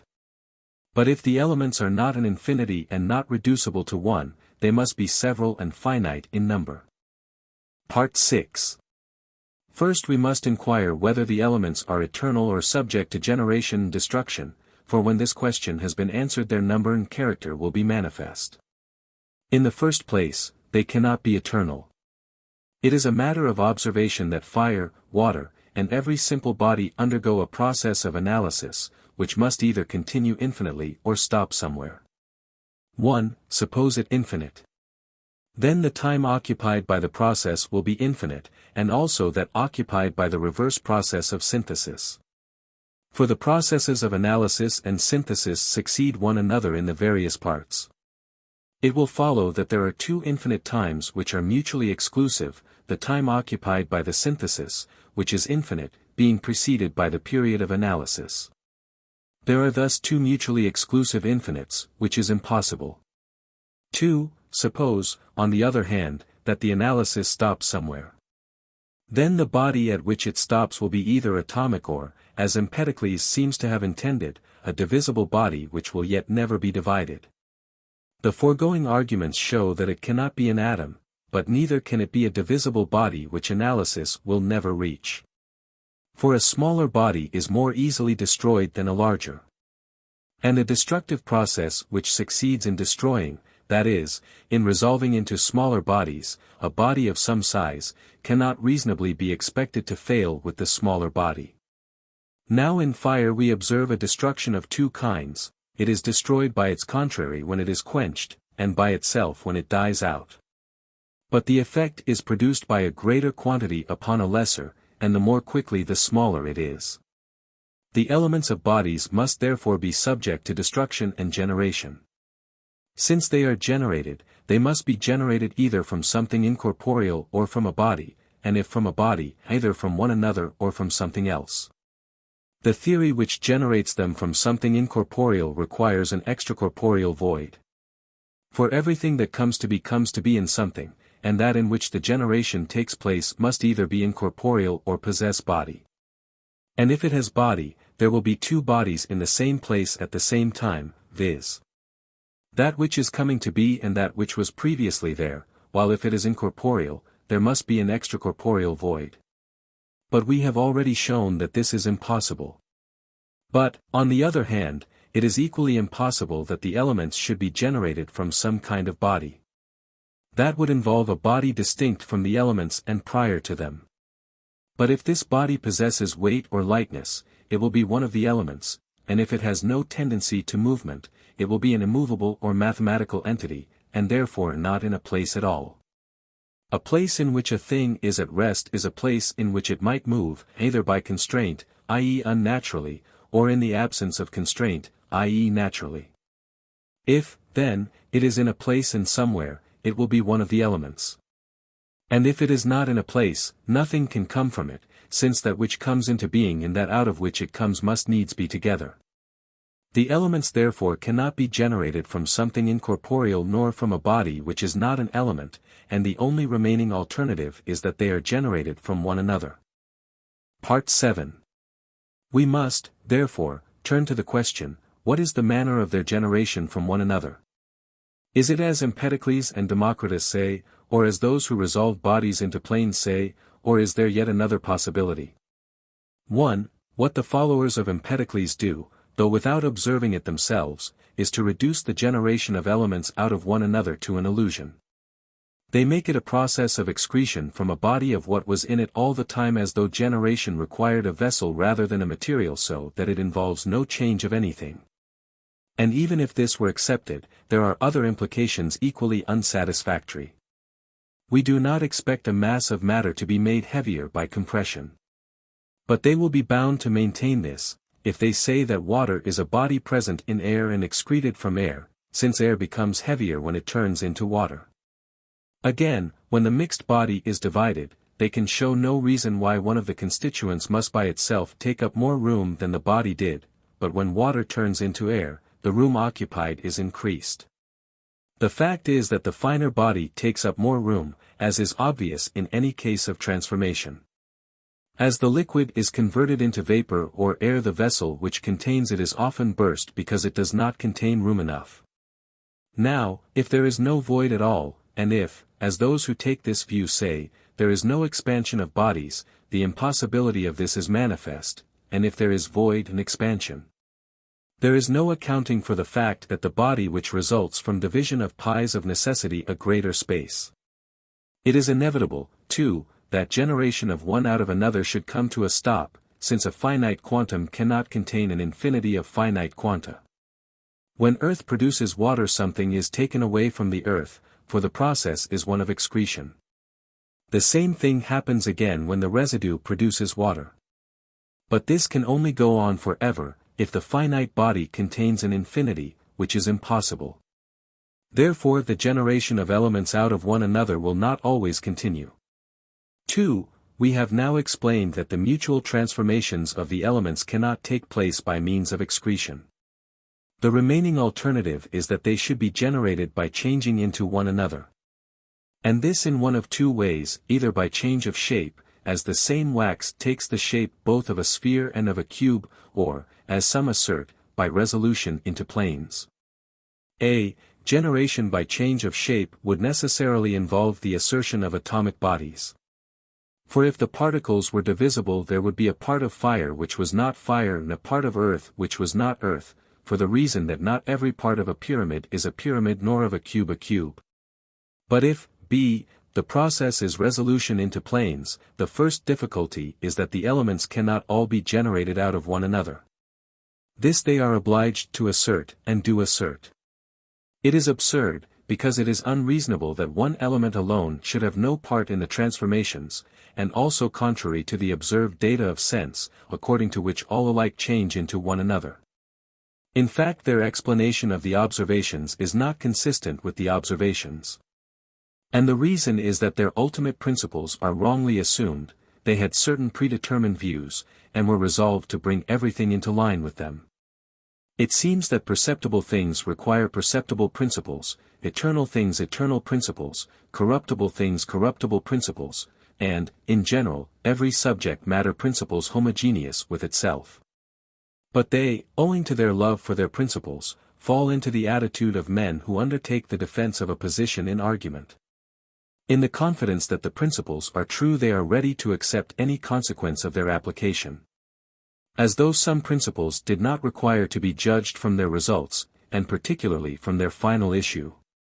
And that issue, which in the case of productive knowledge is the product, in the knowledge of nature is the unimpeachable evidence of the senses as to each fact. The result of their view is that earth has the best right to the name element, and is alone indestructible, for that which is indissoluble is indestructible and elementary, and earth alone cannot be dissolved into any body but itself. Again, in the case of those elements which do suffer dissolution, the suspension of the triangles is unsatisfactory. But this takes place whenever one is dissolved into another, because of the numerical inequality of the triangles which compose them. Further, those who hold these views must needs suppose that generation does not start from a body. For what is generated out of planes cannot be said to have been generated from a body. And they must also assert that not all bodies are divisible, coming thus into conflict with our most accurate sciences, namely the mathematical, which assume that even the intelligible is divisible, while they, in their anxiety to save their hypothesis, cannot even admit this of every perceptible thing. For anyone who gives each element a shape of its own, and makes this the ground of distinction between the substances, has to attribute to them indivisibility. Since division of a pyramid or a sphere must leave somewhere at least a residue which is not sphere or a pyramid. Either, then, a part of fire is not fire, so that there is a body prior to the element, for every body is either an element or composed of elements, or not every body is divisible. Part 8. In general, the attempt to give a shape to each of the simple bodies is unsound, for the reason, first, that they will not succeed in filling the whole. It is agreed that there are only three plane figures which can fill a space, the triangle, the square, and the hexagon, and only two solids, the pyramid and the cube. But the theory needs more than these because the elements which it recognizes are more in number. Secondly, it is manifest that the simple bodies are often given a shape by the place in which they are included, particularly water and air. In such a case the shape of the element cannot persist, for, if it did, the contained mass would not be in continuous contact with the containing body. While, if its shape is changed, it will cease to be water, since the distinctive quality is shape. Clearly, then, their shapes are not fixed. Indeed, nature itself seems to offer corroboration of this theoretical conclusion. Just as in other cases the substratum must be formless and unshapen, for thus the all-receptive, as we read in the Timaeus, will be best for modeling, so the elements should be conceived as a material for composite things. And that is why they can put off their qualitative distinctions and pass into one another. Further, how can they account for the generation of flesh and bone or any other continuous body? The elements alone cannot produce them, because their collocation cannot produce a continuum. Nor can the composition of planes, for this produces the elements themselves, not bodies made up of them.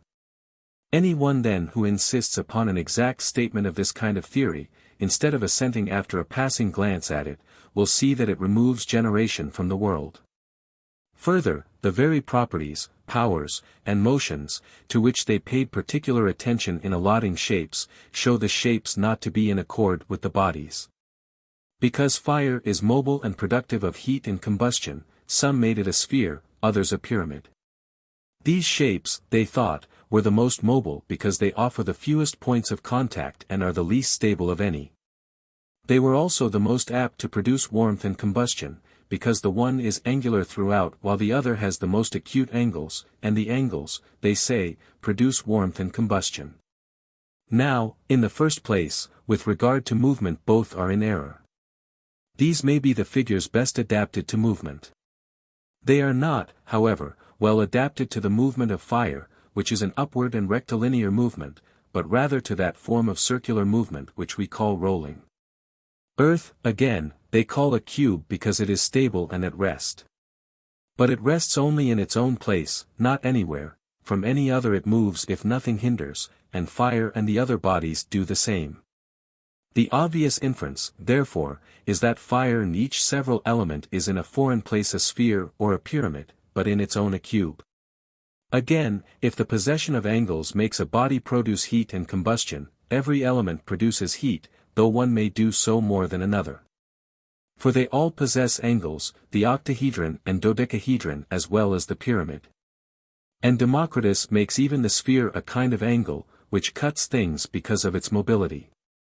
The difference, then, will be one of degree, and this is plainly false. They must also accept the inference that the mathematical produce heat and combustion, since they too possess angles and contain atomic spheres and pyramids, especially if there are, as they allege, atomic figures. Anyhow, if these functions belong to some of these things and not to others, they should explain the difference, instead of speaking in quite general terms as they do. Again, combustion of a body produces fire, and fire is a sphere or a pyramid. The body, then, is turned into spheres or pyramids. Let us grant that these figures may reasonably be supposed to cut and break up bodies as fire does. Still it remains quite inexplicable that a pyramid must needs produce pyramids or a sphere spheres. One might as well postulate that a knife or a saw divides things into knives or saws. It is also ridiculous to think only of division when allotting fire its shape. Fire is generally thought of as combining and connecting rather than as separating. For though it separates bodies different in kind, it combines those which are the same, and the combining is essential to it, the functions of connecting and uniting being a mark of fire, while the separating is incidental. For the expulsion of the foreign body is an incident in the compacting of the homogeneous. In choosing the shape, then, they should have thought either of both functions or preferably of the combining function. In addition, since hot and cold are contrary powers, it is impossible to allot any shape to the cold. For the shape given must be the contrary of that given to the hot, but there is no contrariety between figures. That is why they have all left the cold out, though properly either all or none should have their distinguishing figures. Some of them, however, do attempt to explain this power, and they contradict themselves. A body of large particles, they say, is cold because instead of penetrating through the passages it crushes. Clearly, then, that which is hot is that which penetrates these passages, or in other words that which has fine particles. It results that hot and cold are distinguished not by the figure but by the size of the particles. Again, if the pyramids are unequal in size, the large ones will not be fire, and that figure will produce not combustion but its contrary. From what has been said it is clear that the difference of the elements does not depend upon their shape. Now their most important differences are those of property, function, and power. For every natural body has, we maintain, its own functions, properties, and powers. Our first business, then, will be to speak of these, and that inquiry will enable us to explain the differences of each from each. Book 4. Part 1. We have now to consider the terms heavy and light. We must ask what the bodies so-called are, how they are constituted, and what is the reason of their possessing these powers. The consideration of these questions is a proper part of the theory of movement, since we call things heavy and light because they have the power of being moved naturally in a certain way. The activities corresponding to these powers have not been given any name, unless it is thought that impetus is such a name. But because the inquiry into nature is concerned with movement, and these things have in themselves some spark, as it were, of movement. All inquirers avail themselves of these powers, though in all but a few cases without exact discrimination. We must then first look at whatever others have said, and formulate the questions which require settlement in the interests of this inquiry, before we go on to state our own view of the matter. Language recognizes, a. an absolute, b. a relative heavy in light. Of two heavy things, such as wood and bronze, we say that the one is relatively light, the other relatively heavy. Our predecessors have not dealt at all with the absolute use of the terms, but only with the relative. I mean, they do not explain what the heavy is or what the light is, but only the relative heaviness and lightness of things possessing weight. This can be made clearer as follows. There are things whose constant nature it is to move away from the center, while others move constantly towards the center.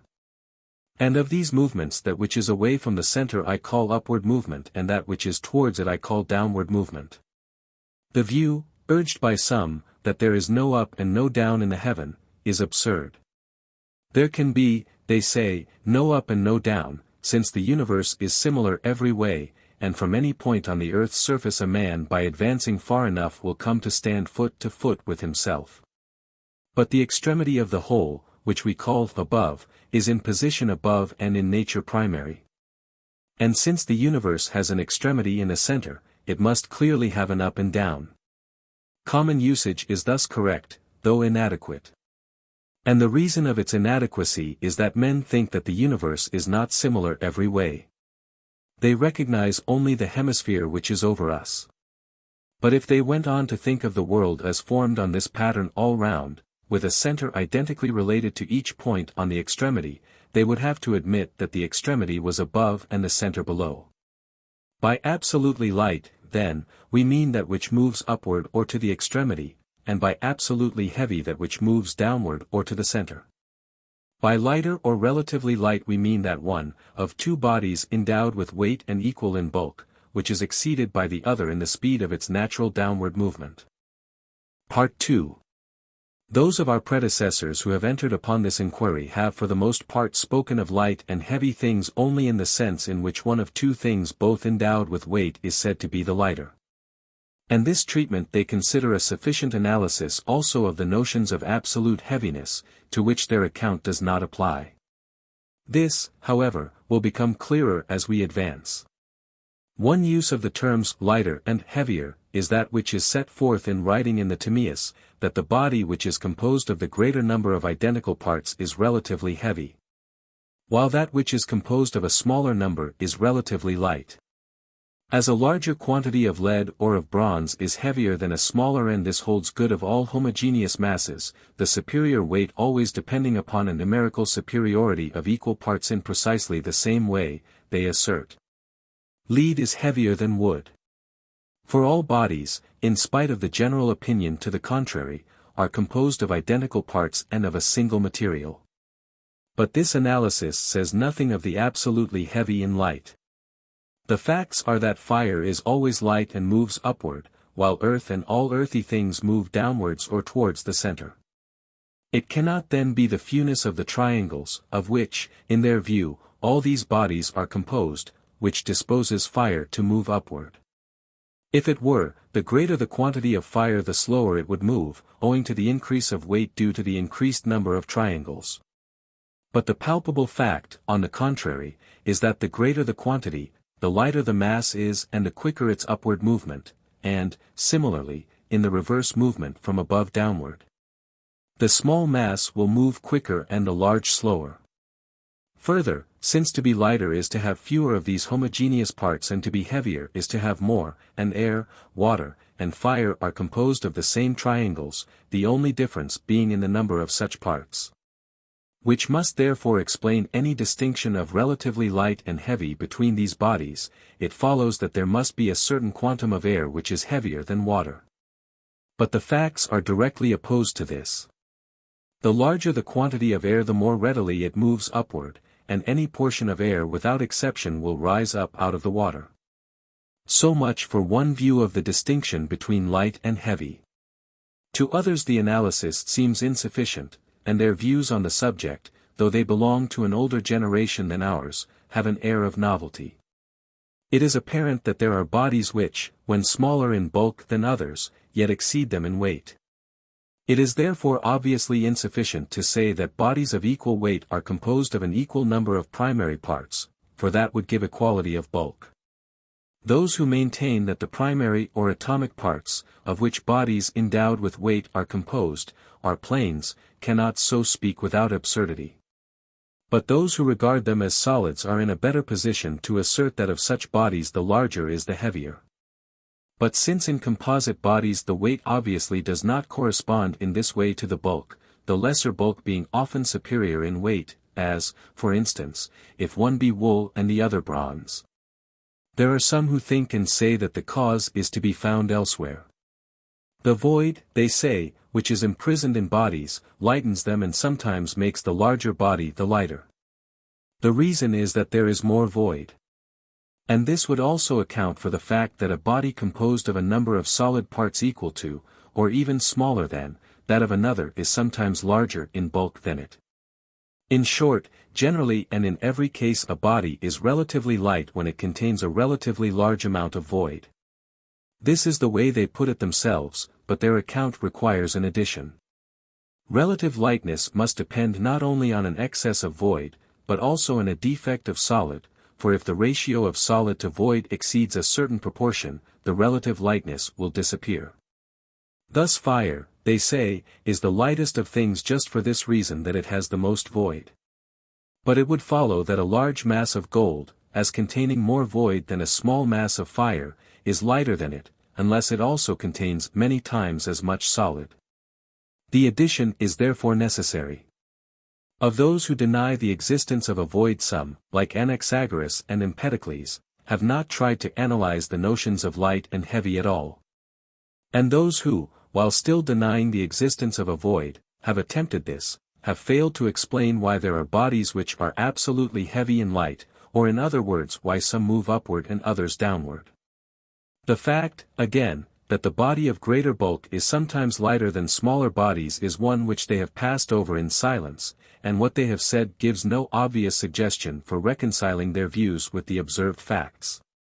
But those who attribute the lightness of fire to its containing so much void are necessarily involved in practically the same difficulties. For though fire be supposed to contain less solid than any other body, as well as more void, yet there will be a certain quantum of fire in which the amount of solid or plenum is in excess of the solids contained in some small quantity of earth. They may reply that there is an excess of void also. But the question is, how will they discriminate the absolutely heavy?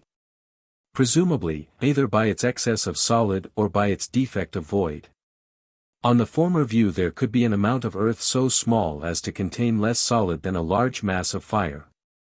And similarly, if the distinction rests on the amount of void, there will be a body, lighter than the absolutely light, which nevertheless moves downward as constantly as the other moves upward.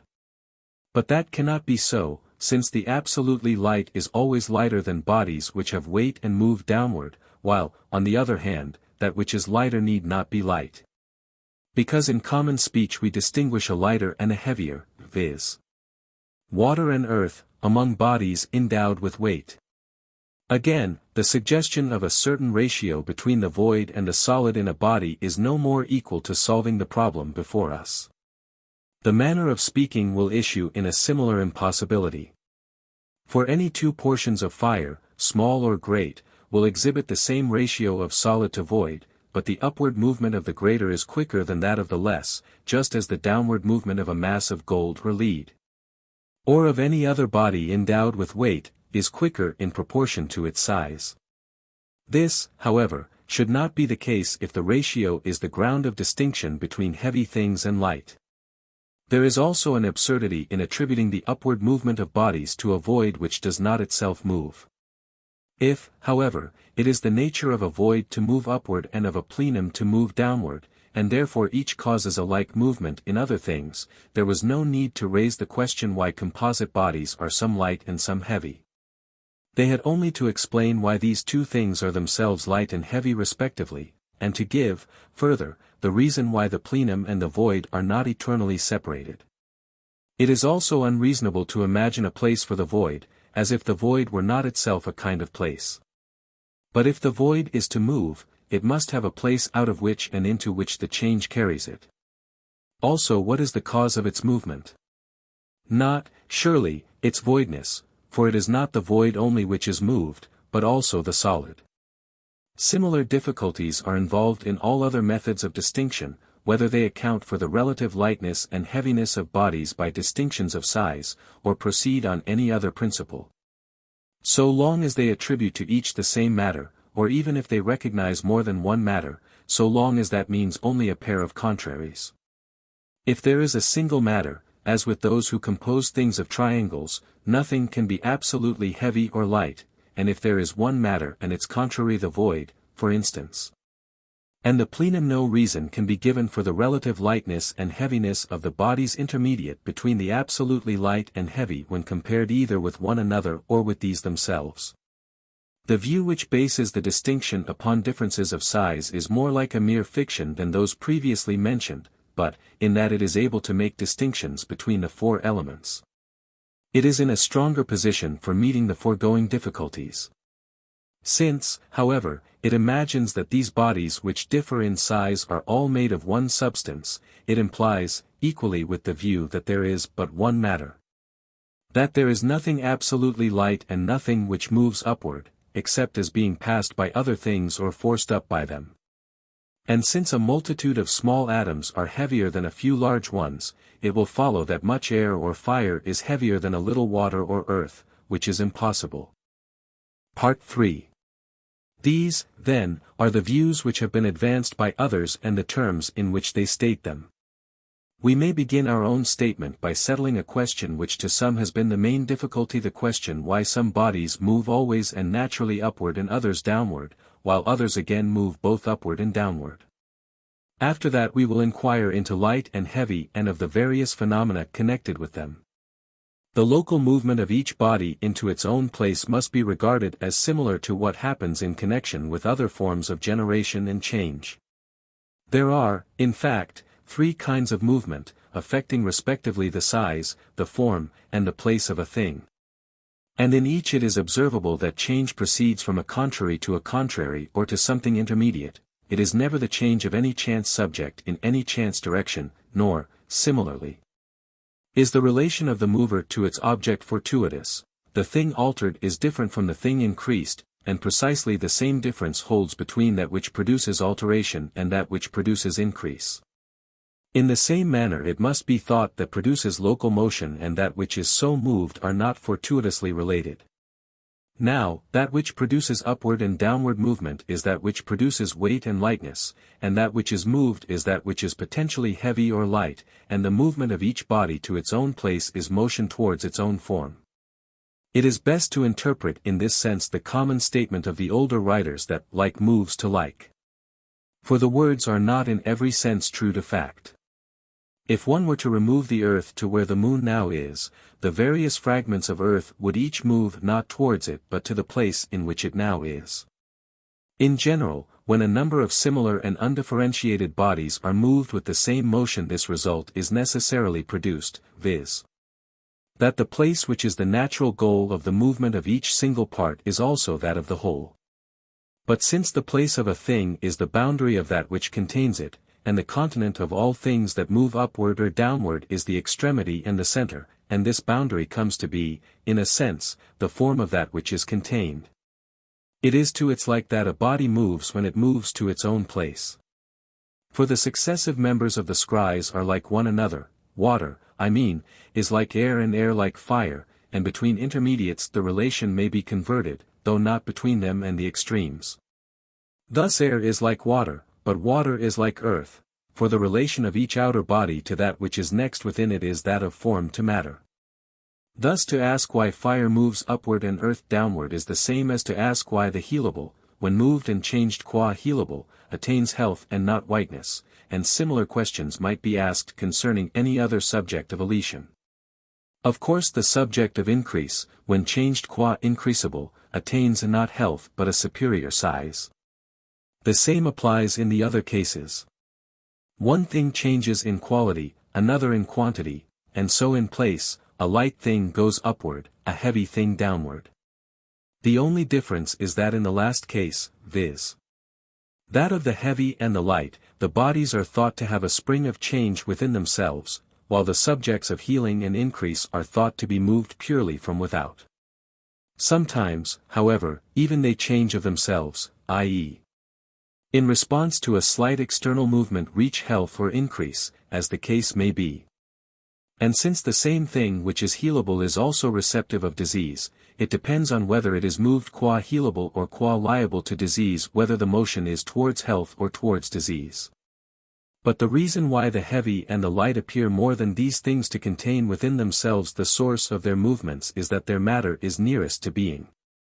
This is indicated by the fact that locomotion belongs to bodies only when isolated from other bodies, and is generated last of the several kinds of movement. In order of being then it will be first. Now whenever air comes into being out of water, light out of heavy, it goes to the upper place. It is forthwith light, becoming is at an end, and in that place it has being. Obviously, then, it is a potentiality, which, in its passage to actuality, comes into that place and quantity in quality which belong to its actuality. And the same fact explains why what is already actually fire or earth moves, when nothing obstructs it, towards its own place. For motion is equally immediate in the case of nutriment, when nothing hinders, and in the case of the thing healed, when nothing stays the healing. But the movement is also due to the original creative force and to that which removes the hindrance or off which the moving thing rebounded, as was explained in our opening discussions, where we tried to show how none of these things moves itself. The reason of the various motions of the various bodies, and the meaning of the motion of a body to its own place, have now been explained. Part 4. We have now to speak of the distinctive properties of these bodies and of the various phenomena connected with them. In accordance with general conviction we may distinguish the absolutely heavy, as that which sinks to the bottom of all things, from the absolutely light, which is that which rises to the surface of all things. I use the term absolutely, in view of the generic character of light and heavy, in order to confine the application to bodies which do not combine lightness and heaviness. It is apparent, I mean, that fire, in whatever quantity, so long as there is no external obstacle moves upward, and earth downward, and, if the quantity is increased, the movement is the same, though swifter. But the heaviness and lightness of bodies which combine these qualities is different from this, since while they rise to the surface of some bodies they sink to the bottom of others. Such are air and water. Neither of them is absolutely either light or heavy. Both are lighter than earth, for any portion of either rises to the surface of it, but heavier than fire, since a portion of either, whatever its quantity, sinks to the bottom of fire. Compared together, however, the one has absolute weight, the other absolute lightness, since air in any quantity rises to the surface of water, while water in any quantity sinks to the bottom of air. Now other bodies are severally light and heavy, and evidently in them the attributes are due to the difference of their uncompounded parts, that is to say, according as the one or the other happens to preponderate, the bodies will be heavy and light respectively. Therefore we need only speak of these parts, since they are primary and all else consequential, and in so doing we shall be following the advice which we gave to those whose attribute heaviness to the presence of plenum and lightness to that of void. It is due to the properties of the elementary bodies that a body which is regarded as light in one place is regarded as heavy in another, and vice versa. In air, for instance, a talent's weight of wood is heavier than a mina of lead, but in water the wood is the lighter. The reason is that all the elements except fire have weight and all but earth lightness. Earth, then, and bodies in which earth preponderates, must needs have weight everywhere, while water is heavy anywhere but in earth, and air is heavy when not in water or earth. In its own place each of these bodies has weight except fire, even air. Of this we have evidence in the fact that a bladder when inflated weighs more than when empty. A body, then, in which air preponderates over earth and water, may well be lighter than something in water and yet heavier than it in air, since such a body does not rise in air but rises to the surface in water. The following account will make it plain that there is an absolutely light and an absolutely heavy body. And by absolutely light I mean one which of its own nature always moves upward, by absolutely heavy one which of its own nature always moves downward, if no obstacle is in the way. There are, I say, these two kinds of body, and it is not the case, as some maintain, that all bodies have weight. Different views are in fact agreed that there is a heavy body, which moves uniformly towards the center, but is also similarly a light body. For we see with our eyes, as we said before, that earthy things sink to the bottom of all things and move towards the center. But the center is a fixed point. If therefore there is some body which rises to the surface of all things and we observe fire to move upward even in air itself, while the air remains at rest, clearly this body is moving towards the extremity. It cannot then have any weight. If it had, there would be another body in which it sank, and if that had weight, there would be yet another which moved to the extremity and thus rose to the surface of all moving things. In fact, however, we have no evidence of such a body. Fire, then, has no weight. Neither has earth any lightness, since it sinks to the bottom of all things, and that which sinks moves to the center. That there is a center towards which the motion of heavy things, and away from which that of light things is directed, is manifest in many ways. First, because no movement can continue to infinity. For what cannot be can no more come to be than be, and movement is a coming to be in one place from another. Secondly, like the upward movement of fire, the downward movement of earth and all heavy things makes equal angles on every side with the earth's surface, it must therefore be directed towards the center. Whether it is really the center of the earth and not rather that of the whole to which it moves, may be left to another inquiry, since these are coincident. But since that which sinks to the bottom of all things moves to the center, necessarily that which rises to the surface moves to the extremity of the region in which the movement of these bodies takes place.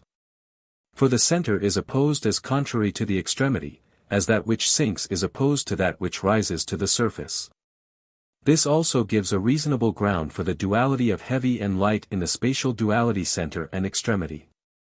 Now there is also the intermediate region to which each name is given in opposition to the other extreme. For that which is intermediate between the two is in a sense both extremity and center. For this reason there is another heavy and light, namely, water and air. But in our view the continent pertains to form and the contained to matter, and this distinction is present in every genus. Alike in the sphere of quality and in that of quantity there is that which corresponds rather to form and that which corresponds to matter. In the same way, among spatial distinctions, the above belongs to the determinate, the below to matter. The same holds, consequently, also of the matter itself of that which is heavy and light, as potentially possessing the one character, it is matter for the heavy, and as potentially possessing the other, for the light. It is the same matter, but its being is different, as that which is receptive of disease is the same as that which is receptive of health, though in being different from it, and therefore diseasedness is different from healthiness. Part 5. A thing then which has the one kind of matter is light and always moves upward, while a thing which has the opposite matter is heavy and always moves downward. Bodies composed of kinds of matter different from these but having relatively to each other the character which these have absolutely, possess both the upward and the downward motion. Hence air and water each have both lightness and weight, and water sinks to the bottom of all things except earth, while air rises to the surface of all things except fire. But since there is one body only which rises to the surface of all things and one only which sinks to the bottom of all things, there must needs be two other bodies which sink in some bodies and rise to the surface of others. The kinds of matter, then, must be as numerous as these bodies, i.e. four, but though they are four there must be a common matter of all particularly if they pass into one another which in each is in being different. There is no reason why there should not be one or more intermediates between the contraries, as in the case of color, for intermediate and mean are capable of more than one application. Now in its own place every body endowed with both weight and lightness has weight whereas earth has weight everywhere but they only have lightness among bodies to whose surface they rise. Hence when a support is withdrawn such a body moves downward until it reaches the body next below it, air to the place of water and water to that of earth. But if the fire above air is removed, it will not move upward to the place of fire, except by constraint. And in that way water also may be drawn up, when the upward movement of air which has had a common surface with it is swift enough to overpower the downward impulse of the water. Nor does water move upward to the place of air, except in the manner just described. Earth is not so affected at all, because a common surface is not possible to it. Hence water is drawn up into the vessel to which fire is applied, but not earth. As earth fails to move upward, so fire fails to move downward when air is withdrawn from beneath it, for fire has no weight even in its own place, as earth has no lightness. The other two move downward when the body beneath is withdrawn because, while the absolutely heavy is that which sinks to the bottom of all things, the relatively heavy sinks to its own place or to the surface of the body in which it rises. Since it is similar in matter to it, it is plain that one must suppose as many distinct species of matter as there are bodies. For if, first, there is a single matter of all things, as, for instance, the void or the plenum or extension or the triangles, either all things will move upward or all things will move downward, and the second motion will be abolished. And so, either there will be no absolutely light body, if superiority of weight is due to superior size or number of the constituent bodies or to the fullness of the body, but the contrary is a matter of observation. And it has been shown that the downward and upward movements are equally constant and universal, or, if the matter in question is the void or something similar, which moves uniformly upward, there will be nothing to move uniformly downward. Further, it will follow that the intermediate bodies move downward in some cases quicker than earth, for air in sufficiently large quantity will contain a larger number of triangles or solids or particles. It is, however, manifest that no portion of air whatever moves downward. And the same reasoning applies to lightness, if that is supposed to depend on superiority of quantity of matter. But if, secondly, the kinds of matter are two, it will be difficult to make the intermediate bodies behave as air and water behave. Suppose, for example, that the two asserted are void and plenum. Fire, then, as moving upward, will be void, earth, as moving downward, plenum, and in air, it will be said, fire preponderates, in water, earth. There will then be a quantity of water containing more fire than a little air. And a large amount of air will contain more earth than a little water, consequently we shall have to say that air in a certain quantity moves downward more quickly than a little water. But such a thing has never been observed anywhere. Necessarily, then, as fire goes up because it has something, e.g. void, which other things do not have, and earth goes downward because it has plenum, so air goes to its own place above water because it has something else, and water goes downward because of some special kind of body. But if the two bodies are one matter, or two matters both present in each, there will be a certain quantity of each at which water will excel a little air in the upward movement and air excel water in the downward movement. As we have already often said. Part 6. The shape of bodies will not account for their moving upward or downward in general, though it will account for their moving faster or slower. The reasons for this are not difficult to see. For the problem thus raised is why a flat piece of iron or lead floats upon water, while smaller and less heavy things, so long as they are round or long a needle, for instance sink down. And sometimes a thing floats because it is small, as with gold dust and the various earthy and dusty materials which throng the air. With regard to these questions, it is wrong to accept the explanation offered by Democritus. He says that the warm bodies moving up out of the water hold up heavy bodies which are broad, while the narrow ones fall through, because the bodies which offer this resistance are not numerous. But this would be even more likely to happen in an objection which he himself raises. His reply to the objection is feeble. In the air, he says, that the drive, meaning by drive the movement of the upward moving bodies, is not uniform in direction. But since some continua are easily divided and others less easily, and things which produce division differ similarly in the case with which they produce it, the explanation must be found in this fact.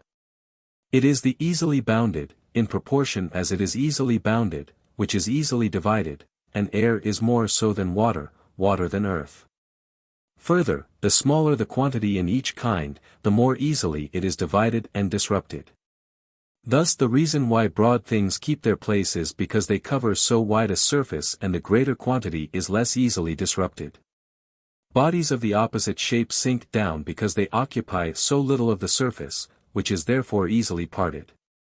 And these considerations apply with far greater force to air, since it is so much more easily divided than water. But since there are two factors, the force responsible for the downward motion of the heavy body and the disruption-resisting force of the continuous surface, there must be some ratio between the two. For in proportion as the force applied by the heavy thing towards disruption and division exceeds that which resides in the continuum, the quicker will it force its way down. Only if the force of the heavy thing is the weaker, will it ride upon the surface. We have now finished our examination of the heavy and the light and of the phenomena connected with them.